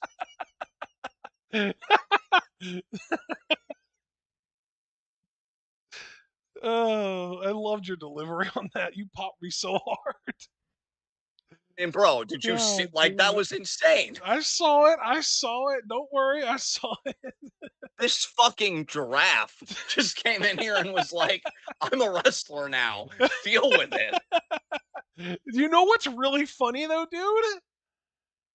What's that? She's the same height as Ami Sore. She's not that tall. She's shorter than Lady C. She's smaller than That is Bozilla. ridiculous. Yeah, that is ridiculous to me. That is nuts. Yeah. She just has that aura. Like she gives off huge. You know what I mean? Absolutely. Our next match, by the way, Natsumi Shizuki versus Mila Grace. I am so sorry for what's about to happen to you, Mila. Bro, what's crazy is the next two matches, right? 'Cause you already said we got Natsumi Shizuki versus Milo Grace coming up. But then Wait, after that, is it it's Zeta and Misa? no, I was going to say it's Victoria Yuzuki versus Misa, and I Oh, was going okay. to say that it's like a game of one-upsmanship between those two, I bet. Yeah. It's like, how fast did you beat your opponent? How dominant were you? Et cetera, et cetera. These two women back to back following each other, that's no accident. We see you, Rossi. We see what you're doing. It would be funny if it was some kind of like beat the clock challenge, but I don't know what would be on the line. Pride. Just being able to say, "Huh, I beat my opponent faster than you," and you want to be a super flyweight champion, which is predicated on speed. Huh, Ah, yeah, relax. that's a good. Take a seat. Yeah, that's a good way of looking at it for sure. No, you take a seat, bitch, and then they fight each other. Yeah. I feel like that would be like, yeah, like Misa would be like, I won faster than you, and then Natsumi would be like, so what? I'm gonna beat you regardless. Like, I don't think that the faster winner or being faster is gonna matter when we're in the ring on Saturday. I think that me beating your ass and pinning you to the mat 1, 2, 3 is gonna be what matters. I won faster than you. Shrug. Because reality has other plans. Yeah. Damn.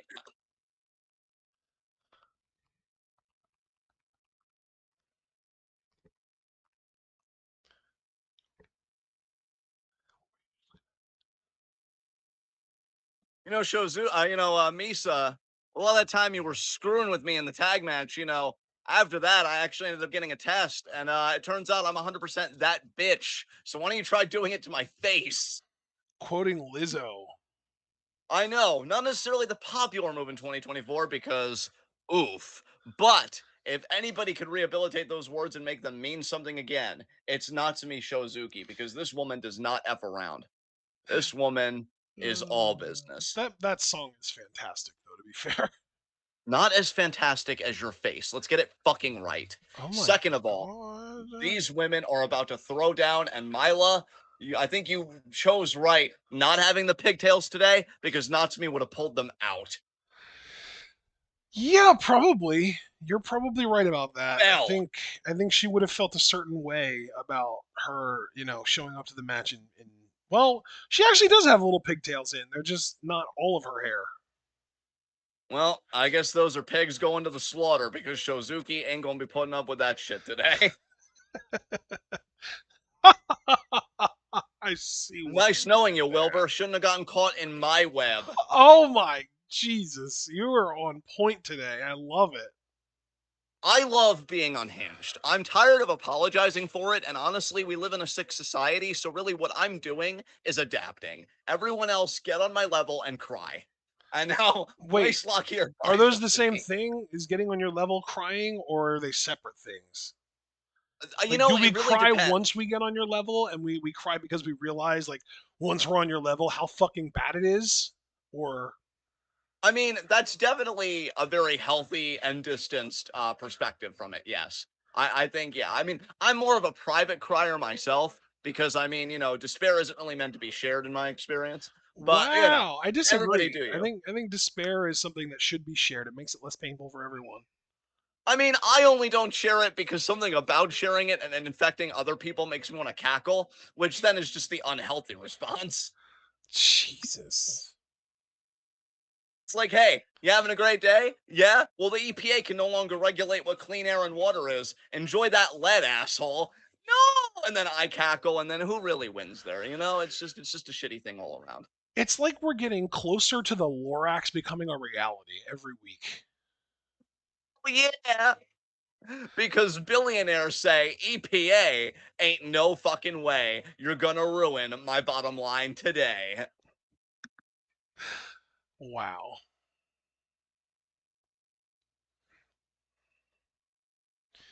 Mila, what was that? What? Yeah. Okay, you're forearming, but like, do you not know what a receipt is?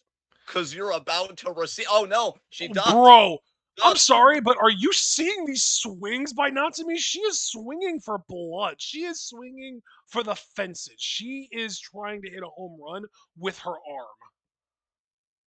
Natsumi Shozuki is really out here trying to be the most relatable wrestler in Joshi right now to me.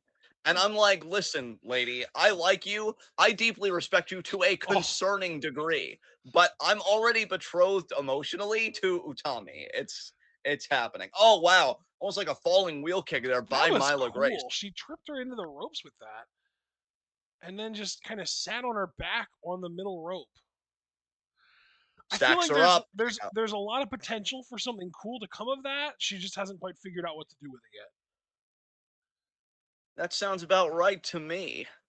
Cause like the front flip trip into the middle rope thing is really cool. She just needs to figure out what to do afterwards. Whoa! Oh, this is nice by Mila. Look at Mila Grace now, almost with Gargano like a Gargano escape? escape. Yeah! Yeah, exactly. Yeah, yeah.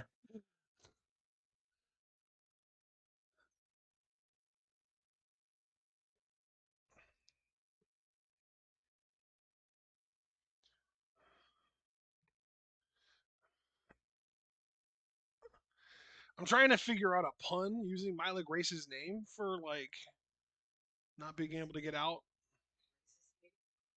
Right. Uppercut there by Grace, meanwhile. Gonna try and suplex Shozuki out of the corner, but Shozuki hanging on. Great sense by Shozuki there. Gonna turn it around. Oh my god, look at this. Are you kidding me? And now the kick. Oh my. Oh, Octopus actually. Octopus Wow. through the ropes. Okay. Shozuki's kind of nuts. I can't believe she headlocked her, maintained that long enough to bring her outside, and then, yeah, just kicked her to the side of the head. Shozuki is not to be messed with, I'm telling you. Knee, pin, one, two, nope. Fujiwara armbar here by Shozuki. Cranking on it here. Mila in a lot of pain.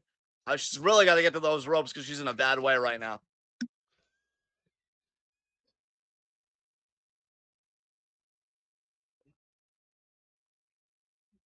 Oh my god. Shozuki wanted to tear the arm out of the socket and she finally relents.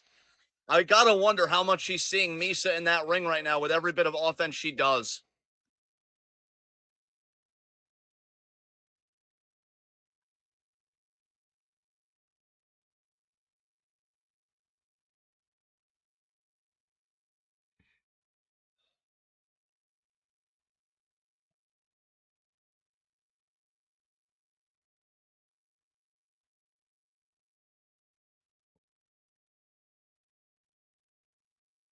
What a drop kick by Shozuki, and now she's not done. Basement drop kick incoming. No, she was looking for the knees, and Mila evaded. That was a timely evasion by Mila. Chop there. Is she going to go through the suplex in the ropes? No. Tiger feint kick to the midsection. Nice. And Mila now, she's going to, I think she's thinking springboard here. No. Step through the ropes. DDT. And she gets her. I got to say, this is some of the best that Mila has looked since coming to MARIGOLD. She really decided to show up today against Natsumi Shozuki, and I think she picked a great time. Yeah, I definitely appreciate the effort for sure. Now she's going to the top rope, but I feel like Natsumi's going to cut her off. No. Seated senton by Mila into the pin. Two Like, I'll kick counts. out.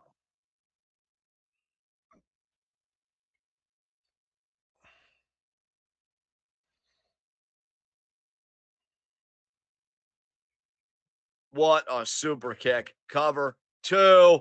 Kick out.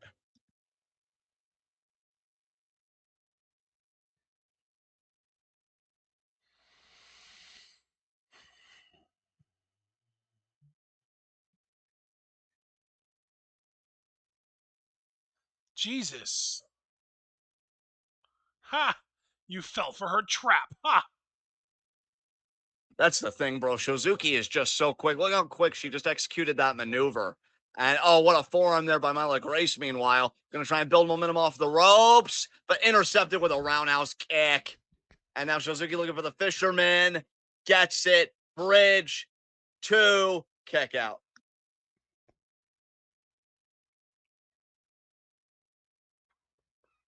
Oh, she might be thinking double knees here or double stomp, actually. I think she just does a double stomp. And is she going to hit it? I think she is. And oh, no, it is double knees. And oh my God, that was devastating. That's it. That is it. Wow. Nice. What Great a job by win for Shozuki. Suzuki.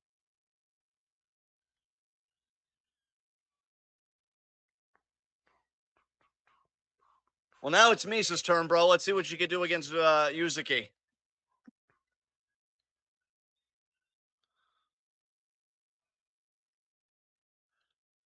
Yeah, I think that Yuzuki just picked up her first win. We just saw her do that. God, who did she just face on the last show that she beat? That was Zeta Steel, actually, that she got Zeta. a win Yeah, over. yeah, Yeah. she beat her. So yeah, that's pretty cool. Good for her. It was a nice streak while it lasted. All one wins. Oh, man.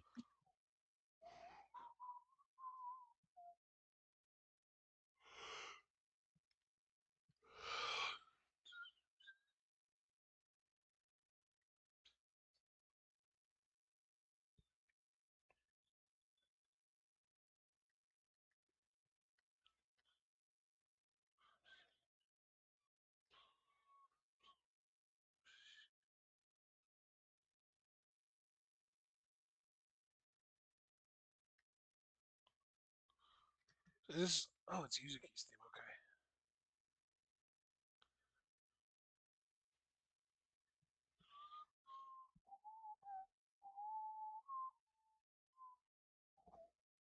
I'll tell you, I am excited for this matchup, though. Yusuke, I think, has such upside. What a front flip into the ring. Jesus. And yeah, I think her and Misa are about to cook. I'm really excited for this one. Oh man.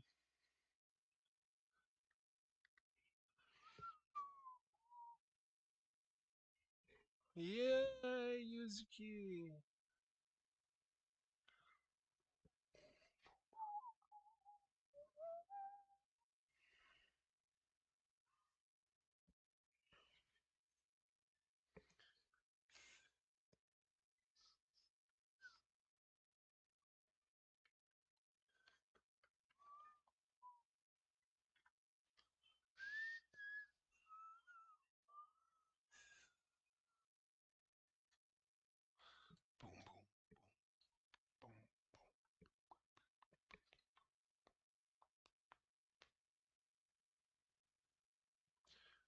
Misa. Misa looking ready, looking focused, and we know her eyes and her heart are set on Marigold Summer Destiny and that super flyweight championship. Can she beat Shozuki? I think she's more than capable of doing it, but Shozuki is absolutely ready for the challenge that Misa is going to pose to her and her title aspirations. All comes to a head at Summer Destiny, which will, more or less be tonight, or I guess tomorrow morning. I think the show's supposed to begin at like 1:30 a.m. I heard from somebody in our Discord. So yeah, it's going to be nuts.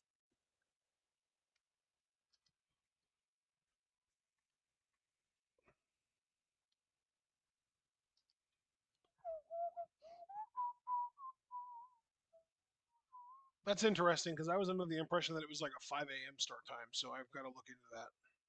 Yeah, definitely for sure.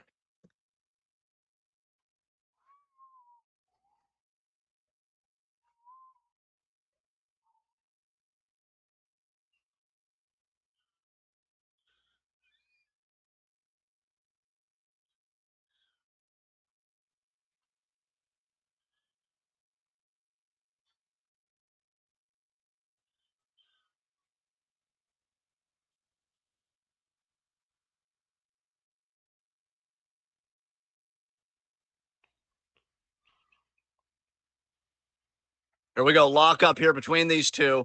Yusuke has got to keep her wits about her because we know Misa is as quick as anything. Yusuke has speed of her own. It's not like she's coming in there a snail or anything. Oh yeah, it But is at 1:30 a.m. Damn. yeah, I thought I saw Kirby in the Discord say that was the start time, and that surprised me because I know we had that conversation about it being 5. So yeah, Yeah. it surprised me. Actually, I thought it was Umbra that said that. It might have been Umbra. I just know that somebody that's really plugged into Joshi in our Discord said it was 1:30. Yeah, it is. I'm looking right now, and it says 14:30, which is 2:30 in Japan, p.m. 2:30 p.m. in Japan. Stalemate here between Yusuke and Misa right now.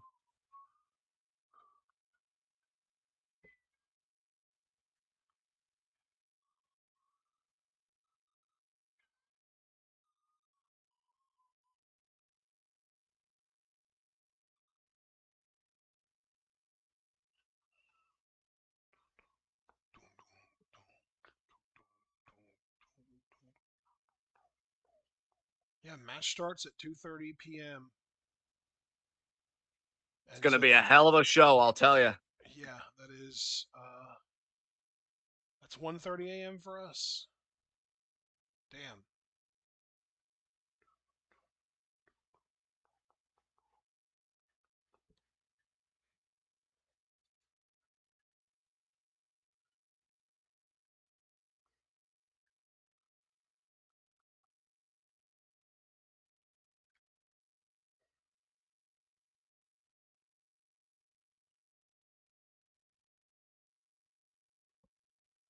Hair mare there by Yuzuki, meanwhile, as Misa doesn't seem like too flustered by it.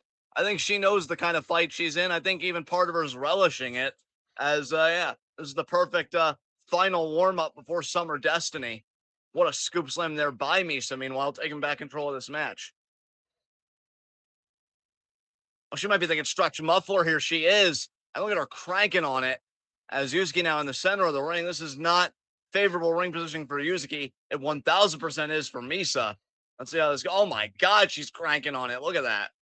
Misa showing her mean streak again, as you noted in the tag match on the July 6th show that we just got done doing.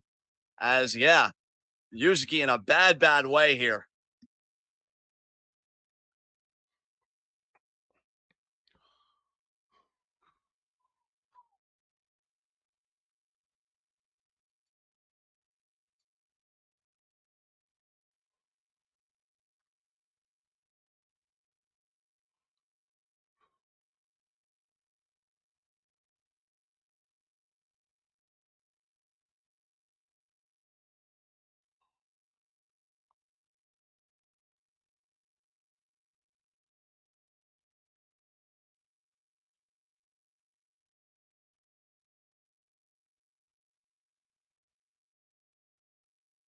Oh my God, what a knee drop on the isolated leg. That was brutal.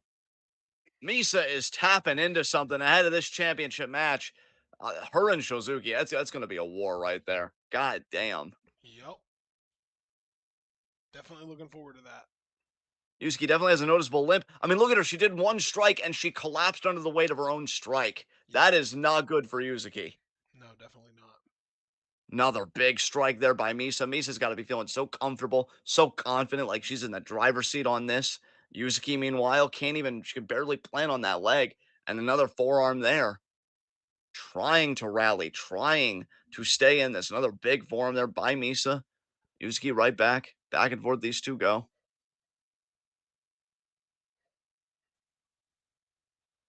Oh, Yuzuki, another big one there. Off the ropes. Oh, look at that victory roll interception into the double stomp.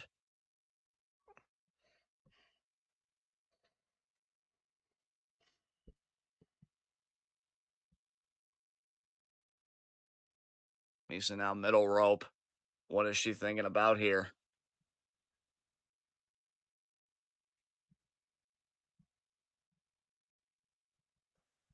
Drop kick maybe from that distance? Yes. Yep.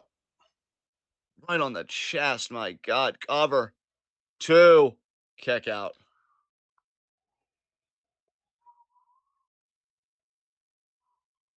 Unbelievable.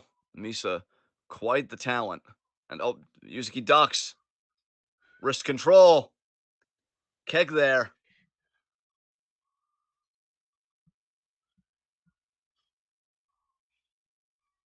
Bulldog.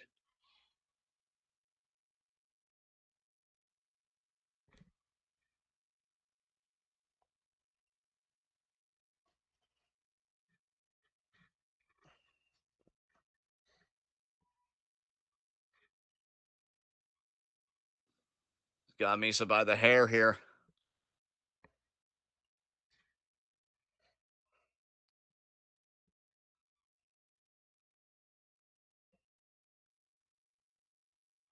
Two. Oh, but goes back to the leg. That was so smart by Misa. I was even going to notice or make note of like how she kind of grabbed the leg on the pin. And that was why right there, back to that stretch muffler. Yep. If I'm Shozuki, I'm taking notes extensively right now on how Misa's performed in this matchup. Grab the arm. No, she should have. Been some Starlight Kid shit there. Absolutely. I agree with you there.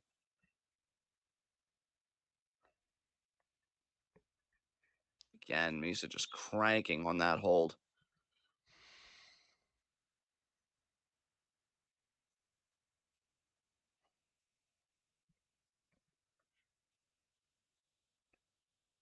Damn, she really is cranking.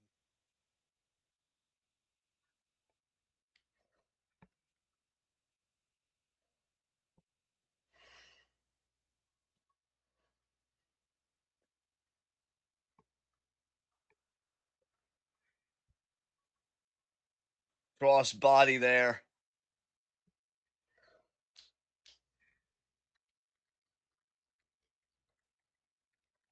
Kick out.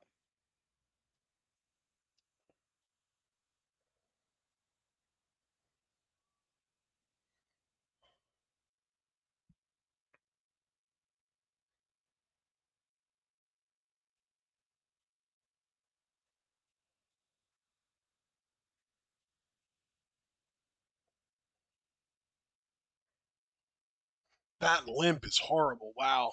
Yeah, Yuzuki, dude, she got messed up. I'm telling you. Nice kick there. Yuzuki super kick Another there. kick. Nice. That was like a Avada Kedavra. Remember when Seth used to use that in NXT or FCW Yes. even? Damn. Yes. Now we're throwing it way back over a decade. Shit. Another judo throw there.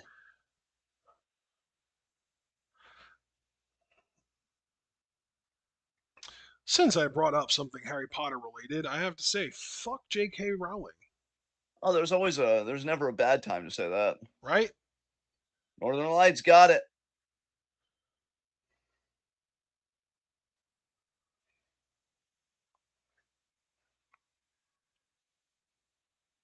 Use Keelan not a primal scream here. She knows, look, she has all the potential to be the future of Marigold. She's not gonna let Misa stand in the way of that.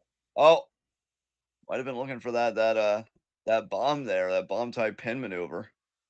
Uh oh, Oh Jaeger my bomb, I think it's what god. El Busaiku though, meanwhile, by Misa. That was sick.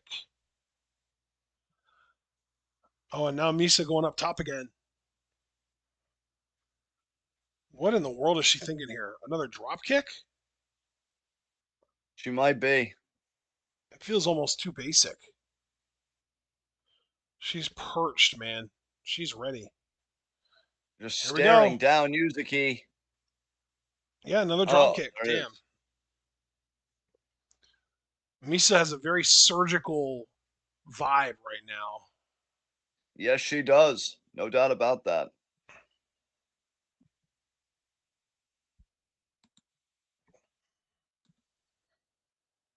Crossing. Oh, that's an interesting suplex. That might do it. One, two. No. Yuzuki kicked out. Whew, man. Yuzuki really is just showing guts, man. I mean, Yuzuki, she beat Zeta Steel yesterday because again, Yeah. this was July 7th, and then Yep. we just did the July 6th show. So, beating her yesterday, she got that taste of what winning feels like. She doesn't want to give that up. I Yeah. don't blame her. I'm proud of her. Oh, this is gonna do it though, probably. No! Oh, kick to the gut though. Yuzuki follows through. Intercepts. Oh my god, is she about to do it again? Crucifix. Nope. Oh no, close but no.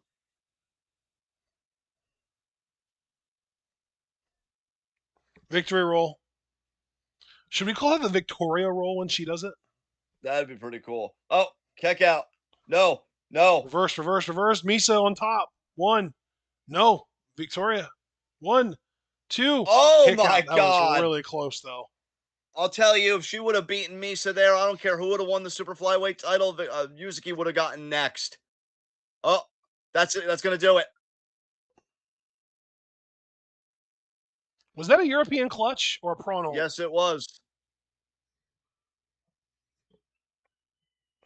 All I know is that it's some shit that Zack Sabre Jr. always does.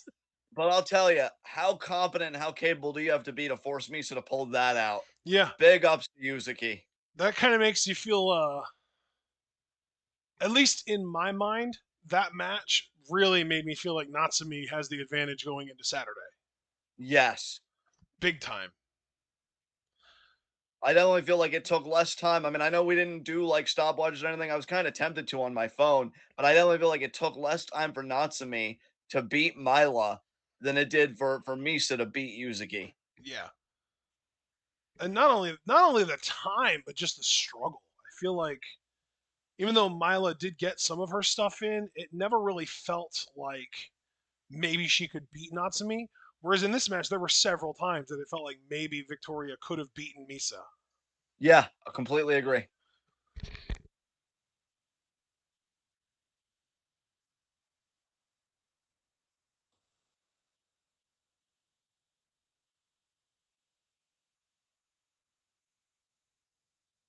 That was a phenomenal matchup.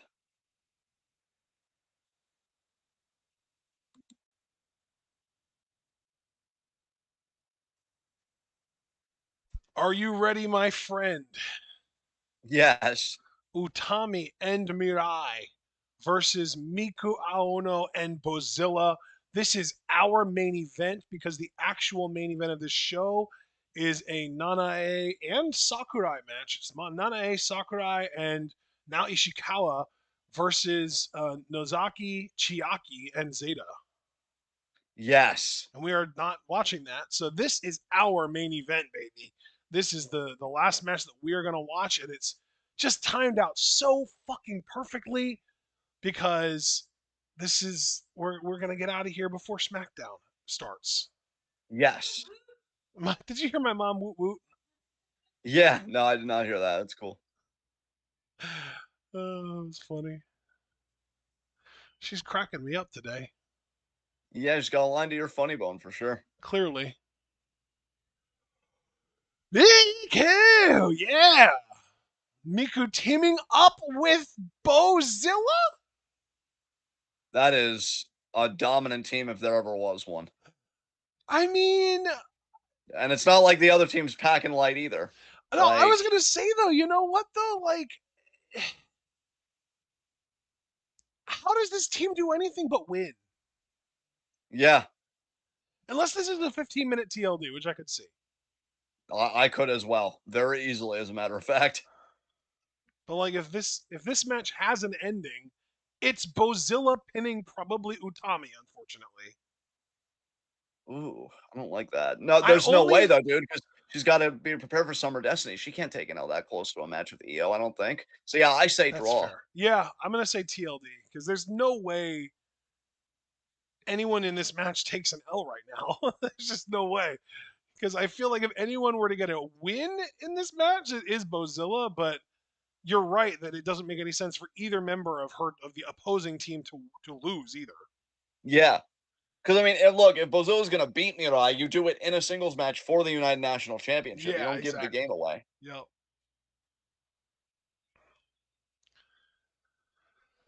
Yeah, yeah. It's a TLD for sure. Yeah. But you know what though? It works out perfectly because that means that we're gonna know when we're gonna get out of here as soon as the bell rings. Because just add 15 minutes and we're good to go. There you go. Yeah, it's great. It's awesome. It's awesome.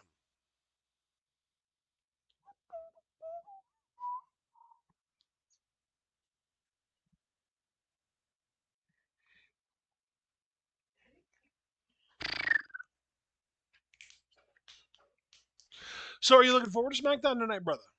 It should be interesting. I mean, to be honest, I've really had my mind more on Marigold and Summer Destiny and us, like, finally crossing that threshold. But yeah, I mean, WWE's been cooking lately, bro, so, like, no reason not to look forward to it.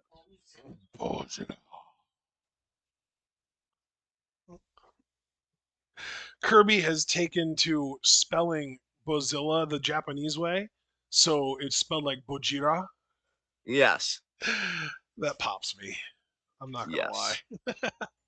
Kirby is a very cultured person, so that doesn't surprise me.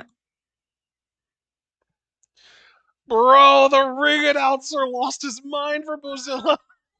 As he should. I mean, if Dominance had a fucking face. We'd be looking at it right here, Yeah, absolutely. right? What an absolute unit this woman is. Right?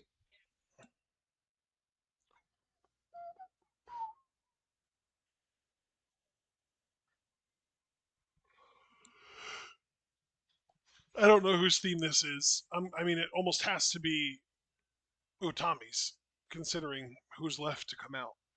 Yes. Are you familiar at all with Utami's Marigold theme yet? Uh, this should be hers. Yeah, I think you're right. Yeah. No, no, no. I wasn't asking because I wanted you to tell me if it was her or not. I know it's her. She's the only one I left. think I think I'm slowly getting familiar with it. Honestly, I'm most familiar with Miku's right now. Like when that hits, I just seemingly know, like, oh yeah, it's Miku. Nice. Well, and Julia, since she's literally just using a previous Stardom Yes, theme. yes, yes. That's so funny.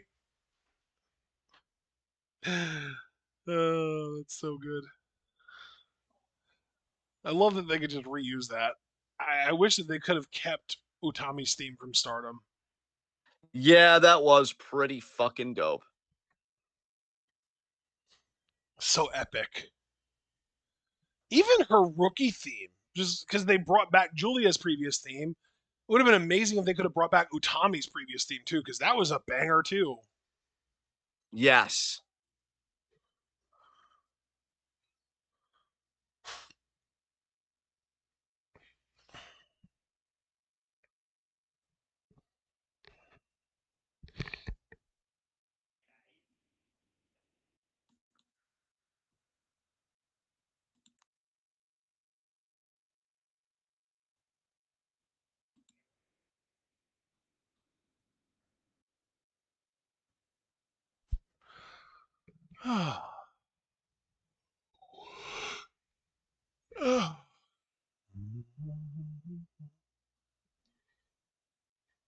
Here we go. Tommy seemingly gonna start out with Bozilla. Oh God, Utami, save yourself, honey, please. Yeah, you do have Io to think about. Bell. Good call.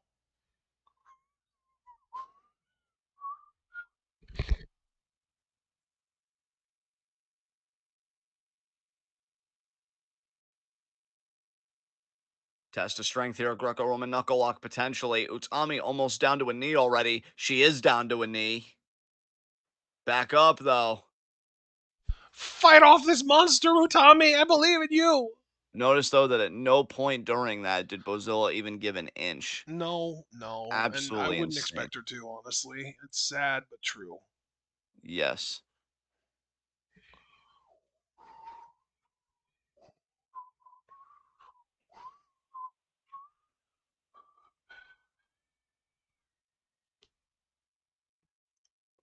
Shoulder block there. Hell yeah. This woman is terrifying. Yes, she is. Can't wait to see her versus Rhea Ripley in like 4 years at WrestleMania. Yeah. What a shoulder block there. Is 4 years too soon?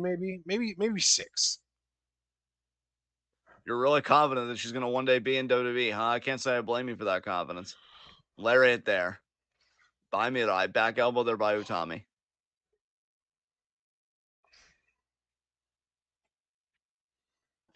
I mean, here's the thing, man. Part of me is actually anticipating Megan Bayne showing up here in Marigold within the calendar year, like by the end of 2024. Yes. And another part of me kind of wonders if maybe Bozilla will be on her way out around the time that Megan Bayne comes in so that Rossi just gets to continue having a terrifying giant foreign, gaijin on his roster perpetually, basically.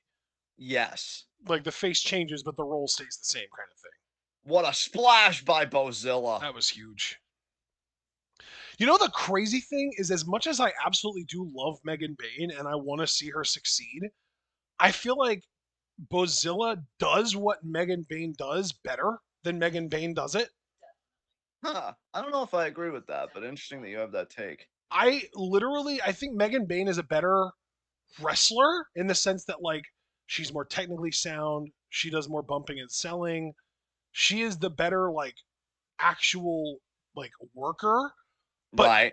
but when it comes to being a monster and a powerhouse, I think Bozilla has her beat, and I think that that is almost more important for actually getting over and making money than what Megan does.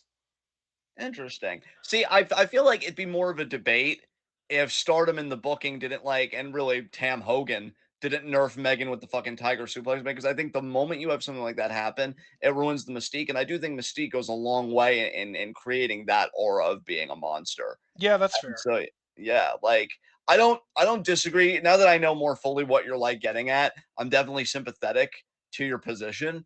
It's just I just really wonder if the booking really didn't do Megan Bayne any favors in getting us to that point, Right. because Tam beat her with a Tiger suplex, and she could have really competitive matches with Julia, but almost too competitive in a way. And it's like, where is the real struggle here? Whereas with Bozilla, I mean, look, again, I'll give Marigold all the credit in the world. You take Bozilla, right? She's in the finals for the United National Championship. She had a match with Nagisa, who we had seen in plenty matches prior, is not a pushover and is kind of a bully wrestler herself with the kicks and everything. Dominated her. And like, I think that's how, that's where, again, I am definitely amenable and sympathetic to your point. Because while I think Megan is actually very talented in ring and really just got better towards the end of her stardom tenure, if you really want that monster character with that aura, Marigold is doing it right perfectly with Bozilla right now. I really would not be surprised if they just put the strap on her just to keep it fucking going, honestly. But we'll have to see. As these two are going to have to find out which one of them faces Bozilla. A nice drop there by Mirai. Yeah, like I said, I do fully expect Bozilla to win the United National title tomorrow. Yeah, absolutely. Call that an official prediction because we aren't doing preview predictions for tomorrow. So you might as well just chalk it up to an official prediction as if we were here right now. Absolutely. And Utami now. Back elbow. Drop kick to the small of the back. Cover here. Kick out.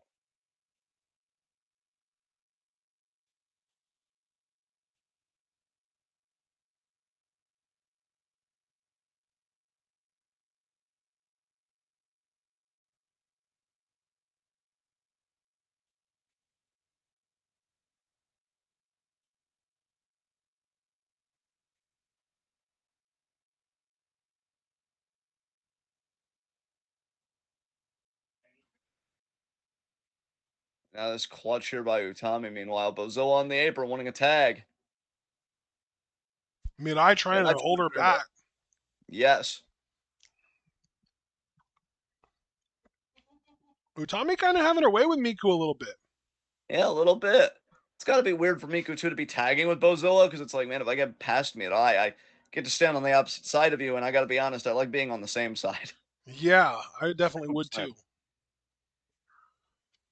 Also, I find it a Oh, little bit interesting that Utami is kind of having her way with Miku because almost kind of makes me feel like there's an effort being made to build Utami back up almost to make her feel yes, more credible again. yes.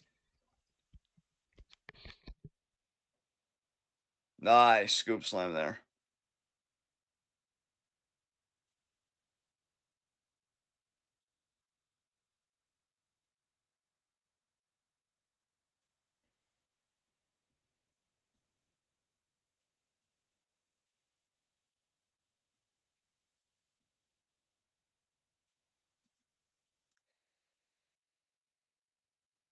Nice elbow by Mirai. Really Devastating, honestly. taking it to Miku here. Yeah, really. Oh, now Miku, look at this though. This is what I meant. When Utami and Miku were in the ring, I felt like Utami really controlled Miku for the vast majority of that time. And now Mirai's been back in the ring for all of maybe 2 minutes, and Miku's mounting a comeback, or at least she was mounting a comeback. Yes. Kick out.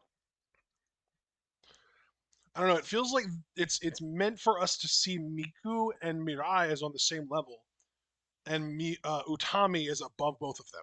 You know what I mean? Yes. Yes. Oddly enough, I though, mean, I kind of feel like it seems like Bozilla is being portrayed as above everyone. I don't think it's an accident that specifically when it comes to Miku, Mirai, and Utami, Miku and Mirai are slated for the United National title, and Utami gets the outsider matchup against freaking Io Sky of all people. Like there's definitely a vision here, a scheme from Marigold, and Utami's near the top. I think Bozilla, if we knew she was staying a long, long time in Marigold, she'd probably be closer to Utami, like just in terms of that hierarchy. And yeah, like Miku and Mirai, they're future main eventers in this company, but not quite yet there yet. Who did you say that if they were staying longer, they would be on Utami's level? Bozilla, I think, just in terms of the Oh, hierarchy. right. I gotcha. 'Cause in terms of power level, I agree with you. They haven't really put anybody above Bozilla, but just in terms of hierarchy long term, you know that Utami's got to be at the top of the pack. You know who I think Bozilla's first loss is going to come to? Who's that? Suri. Yeah, I could see it. Because I I could see it. believe on the Yeah. first show they were tag partners. Yeah, you're right, actually. Wow, full circle. Yeah, Nice basement dropkick by Miku, meanwhile. I think that Bozilla is going to. God, it would be so interesting if she actually lost on Saturday, like didn't win the United National title, the inaugural, Yeah. and then went after the red belt, went after the world title, and lost to Suri too. And just like she's just like I'm like the strongest person here, I'm the best fighter here, and yet I can't win any titles. Yeah. Kick out there by Utami. I feel like that would be a surefire sign that she's like on her way out sooner than later. You know what I mean? Yes, yes. Yeah, because if they do not put the United National title on her and they already have her be overcome, I'm like, okay, so this isn't a long term thing for you, is it?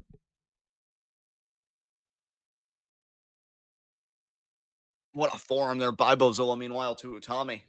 It's really interesting though because we know that Suri literally signed an exclusive contract with Sukeban like last December. Yes. Oh wow, the power of Bozilla! Fall away slam! Wow, This woman can impose her will on just about anyone and anything. It's incredible. it is wild that Bozilla's only 20 years old. Yes. I mean, that wild. It's straight up fucking bonkers to me. Is Bozilla trying to get me an eye off of her here? Oh, and Utami now looking for that torture rack drop potentially. Oh my god, no, I think this is going to be a Samoan drop. Oh my god, the power. Got it. Wow. Tommy trying to fire up from that. Had to hurt though, carrying all that weight on her shoulders like that too. Oh no, I think it was just a 1 count. Yeah, just a 1 count. That was insane. You can tell Bozilla's flustered though. She's not used to being carried like that. No, and Utami gonna try it again, but here's the thing. You don't have that leverage advantage that you did earlier with the Samoan drop. Big elbow. Just took one single elbow to get out of the waist lock. And now with ease, Bozilla throws Jesus. Utami. My God. Crime and Nellies. Oh, and Mirai Look again at trying Mirai. to. Oh yeah. Double team. Love it. German. And Utami Utami got got her. it. Yeah. Utami looking for She's it gonna do it again. again. She got it. She got with it a bridge. with the bridge. No, she's rolled over and the kick out and the breakup, all of it at the same time. I gotta tell you, the size and girth of Bozilla might have helped her there because I think Utami wanted a traditional bridge. Yeah. But I don't know if she could really keep it negotiated. So she tried to go for a traditional pin, and by then it was just too late. I think you're exactly right, man. I think you're exactly right. Look at that sliding flatliner there by Mirai. Oh, now what? Stop! Oh my God! She double stumped her in the face.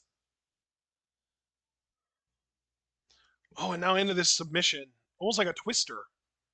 Bro, I gotta say too that MARIGOLD might, I want to stress might be telling on itself with who they had opposing Bozilla and who they had tagging with her. Because why would they have Mirai opposing Bozilla if it wasn't meant to be some kind of an outpost in my mind? That's just where my mind goes to. Yeah, that's actually very reasonable. I also would like to say, I think they did a poll recently on the, I think English Twitter, it might have been the Japanese one, but on the MARIGOLD Twitter account, asking who people thought were winning the white belt, and the unanimous, well, not unanimous, but like majority of people said Mirai. Actually, I was Wow. surprised by that because I voted for Bozilla. I was like, how does anyone beat her? But yeah, no, most people said Mirai.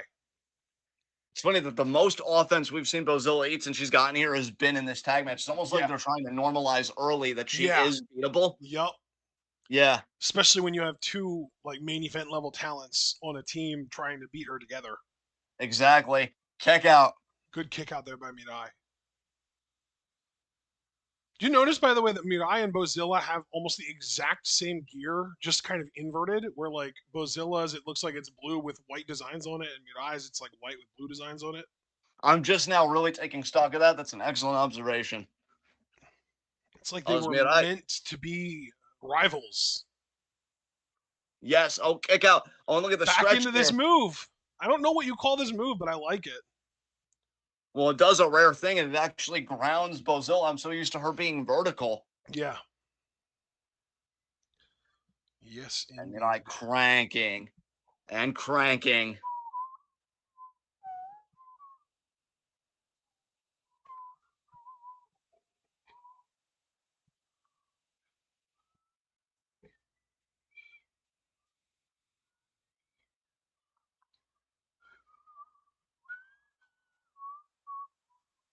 Oh, here we go. No. Intercepted. Scoop slam. Kick out.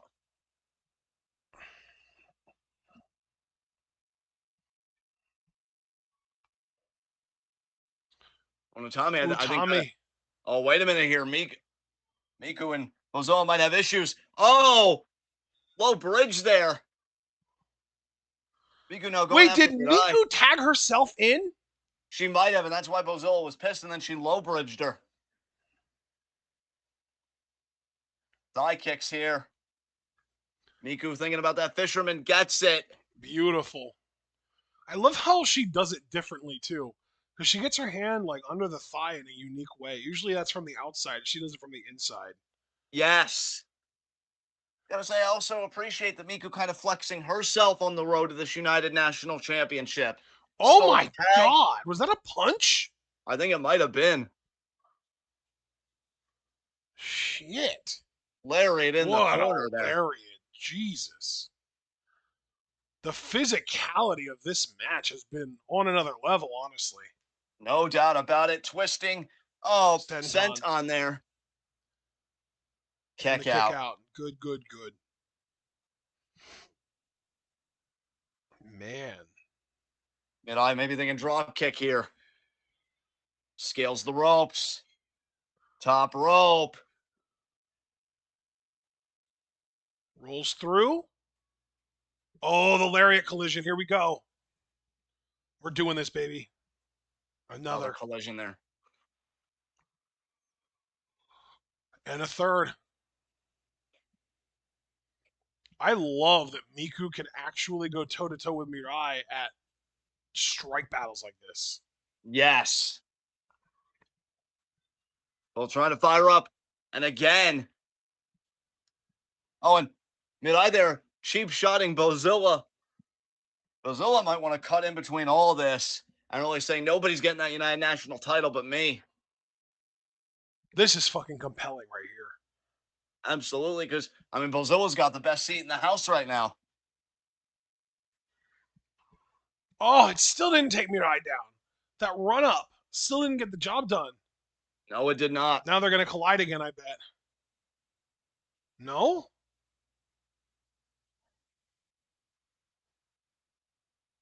No. Miku winding up her left arm? And again. That was weird. She Again. wound up her left arm and then used her right arm. Also, Mirai, I think, is a lefty, so she's actually using her less effective arm on Miku. That's also an interesting choice.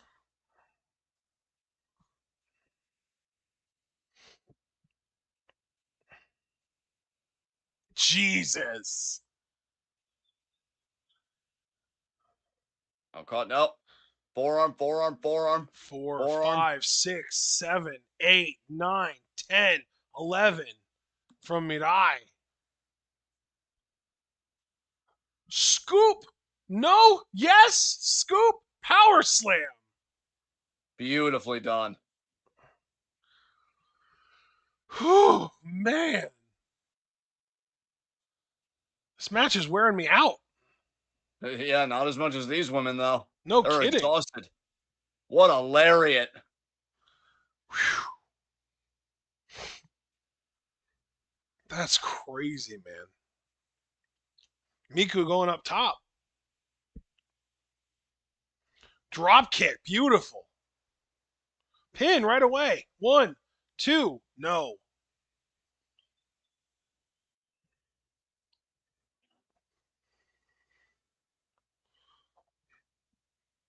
Sliding lariat by Miku.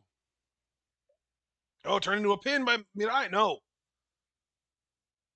Miku goes for the kick. Mirai catches it, spins her around, flips her over. Gonna hit the ropes here? No. Oh. Mirai and Utami with the double lariats. Pancaking Miku. Oh, it's going to be a wheelbarrow here. Wheelbarrow, half Nelson, slam, gets it. And there's a 2 count. Another pin attempt, 2. Kick out again by Miku. Another pin, both legs this time. Another 2 count. Damn. Man, I was adamant, but so was Miku, apparently.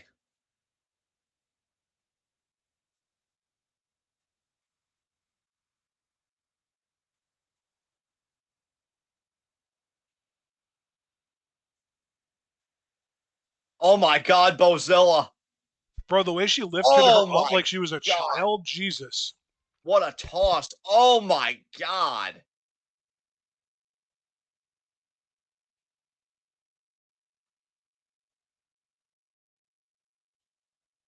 Big shot there by Miku. And of course, Mirai kicks out. It's going to be another TLD here. Clash! Mirai is fighting out of the Styles Clash halfway into it. Wow. Double underhook. Backbreaker. Suplex, really. I shouldn't even say backbreaker. It was really more of a suplex. It was suplex. Might be thinking Styles Clash Over again. The Clash again. And she got it. Pin. 1, 2.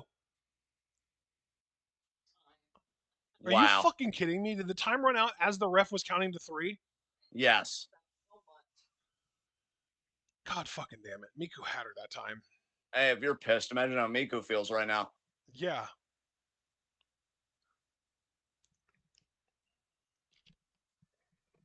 Well, we called it TLD. I want to thank you for initially putting that idea into my head. That was your idea in the first place. Thank you. Yes. I mean, you just looked at how stacked this tag match was on the precipice of Summer Destiny, and yeah, no way anybody takes an L here. I mean, I came real close though. Yes, she did. Yes, she can't come that close at Summer Destiny because I don't think a bell's going to save her that time. No,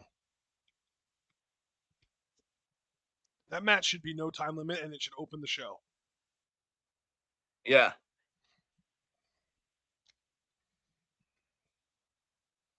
without a cap in the world.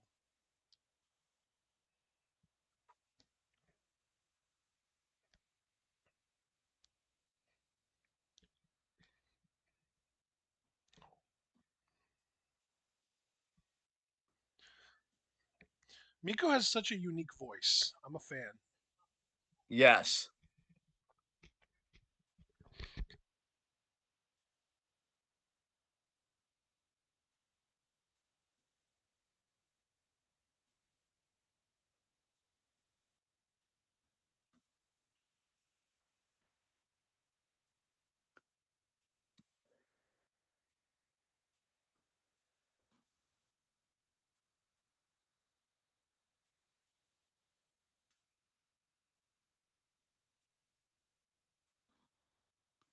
You can And I was, literally hear the frustration and desperation in Miku's voice in this yeah, promo. yeah, 1000%.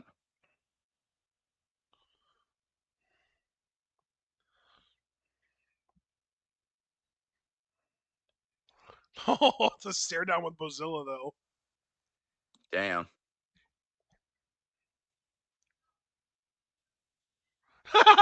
No shit.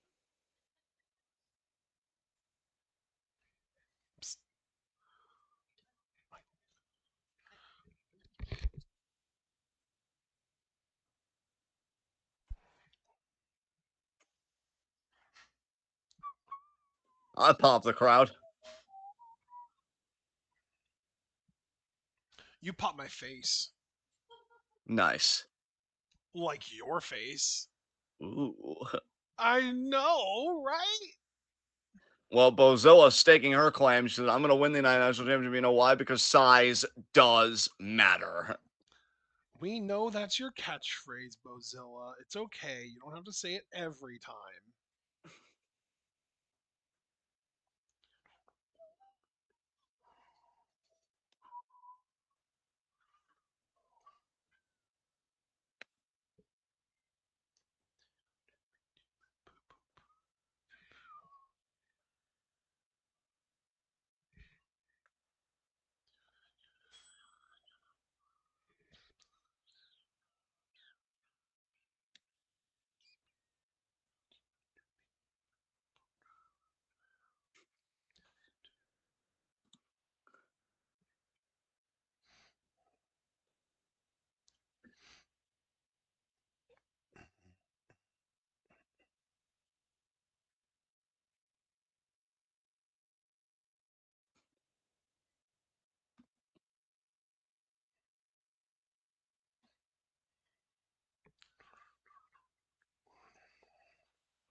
Utami! I Yes. fucking love her. Yeah, she's fucking amazing. You're so right. I'm so glad we agree on her. Yes.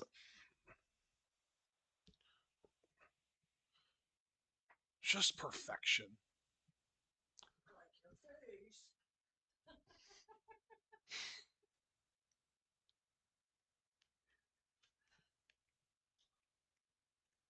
Oh, I just saw a match that's happening tonight that's going to be fun, I think. And that is? Naomi versus Blair. Oh, nice.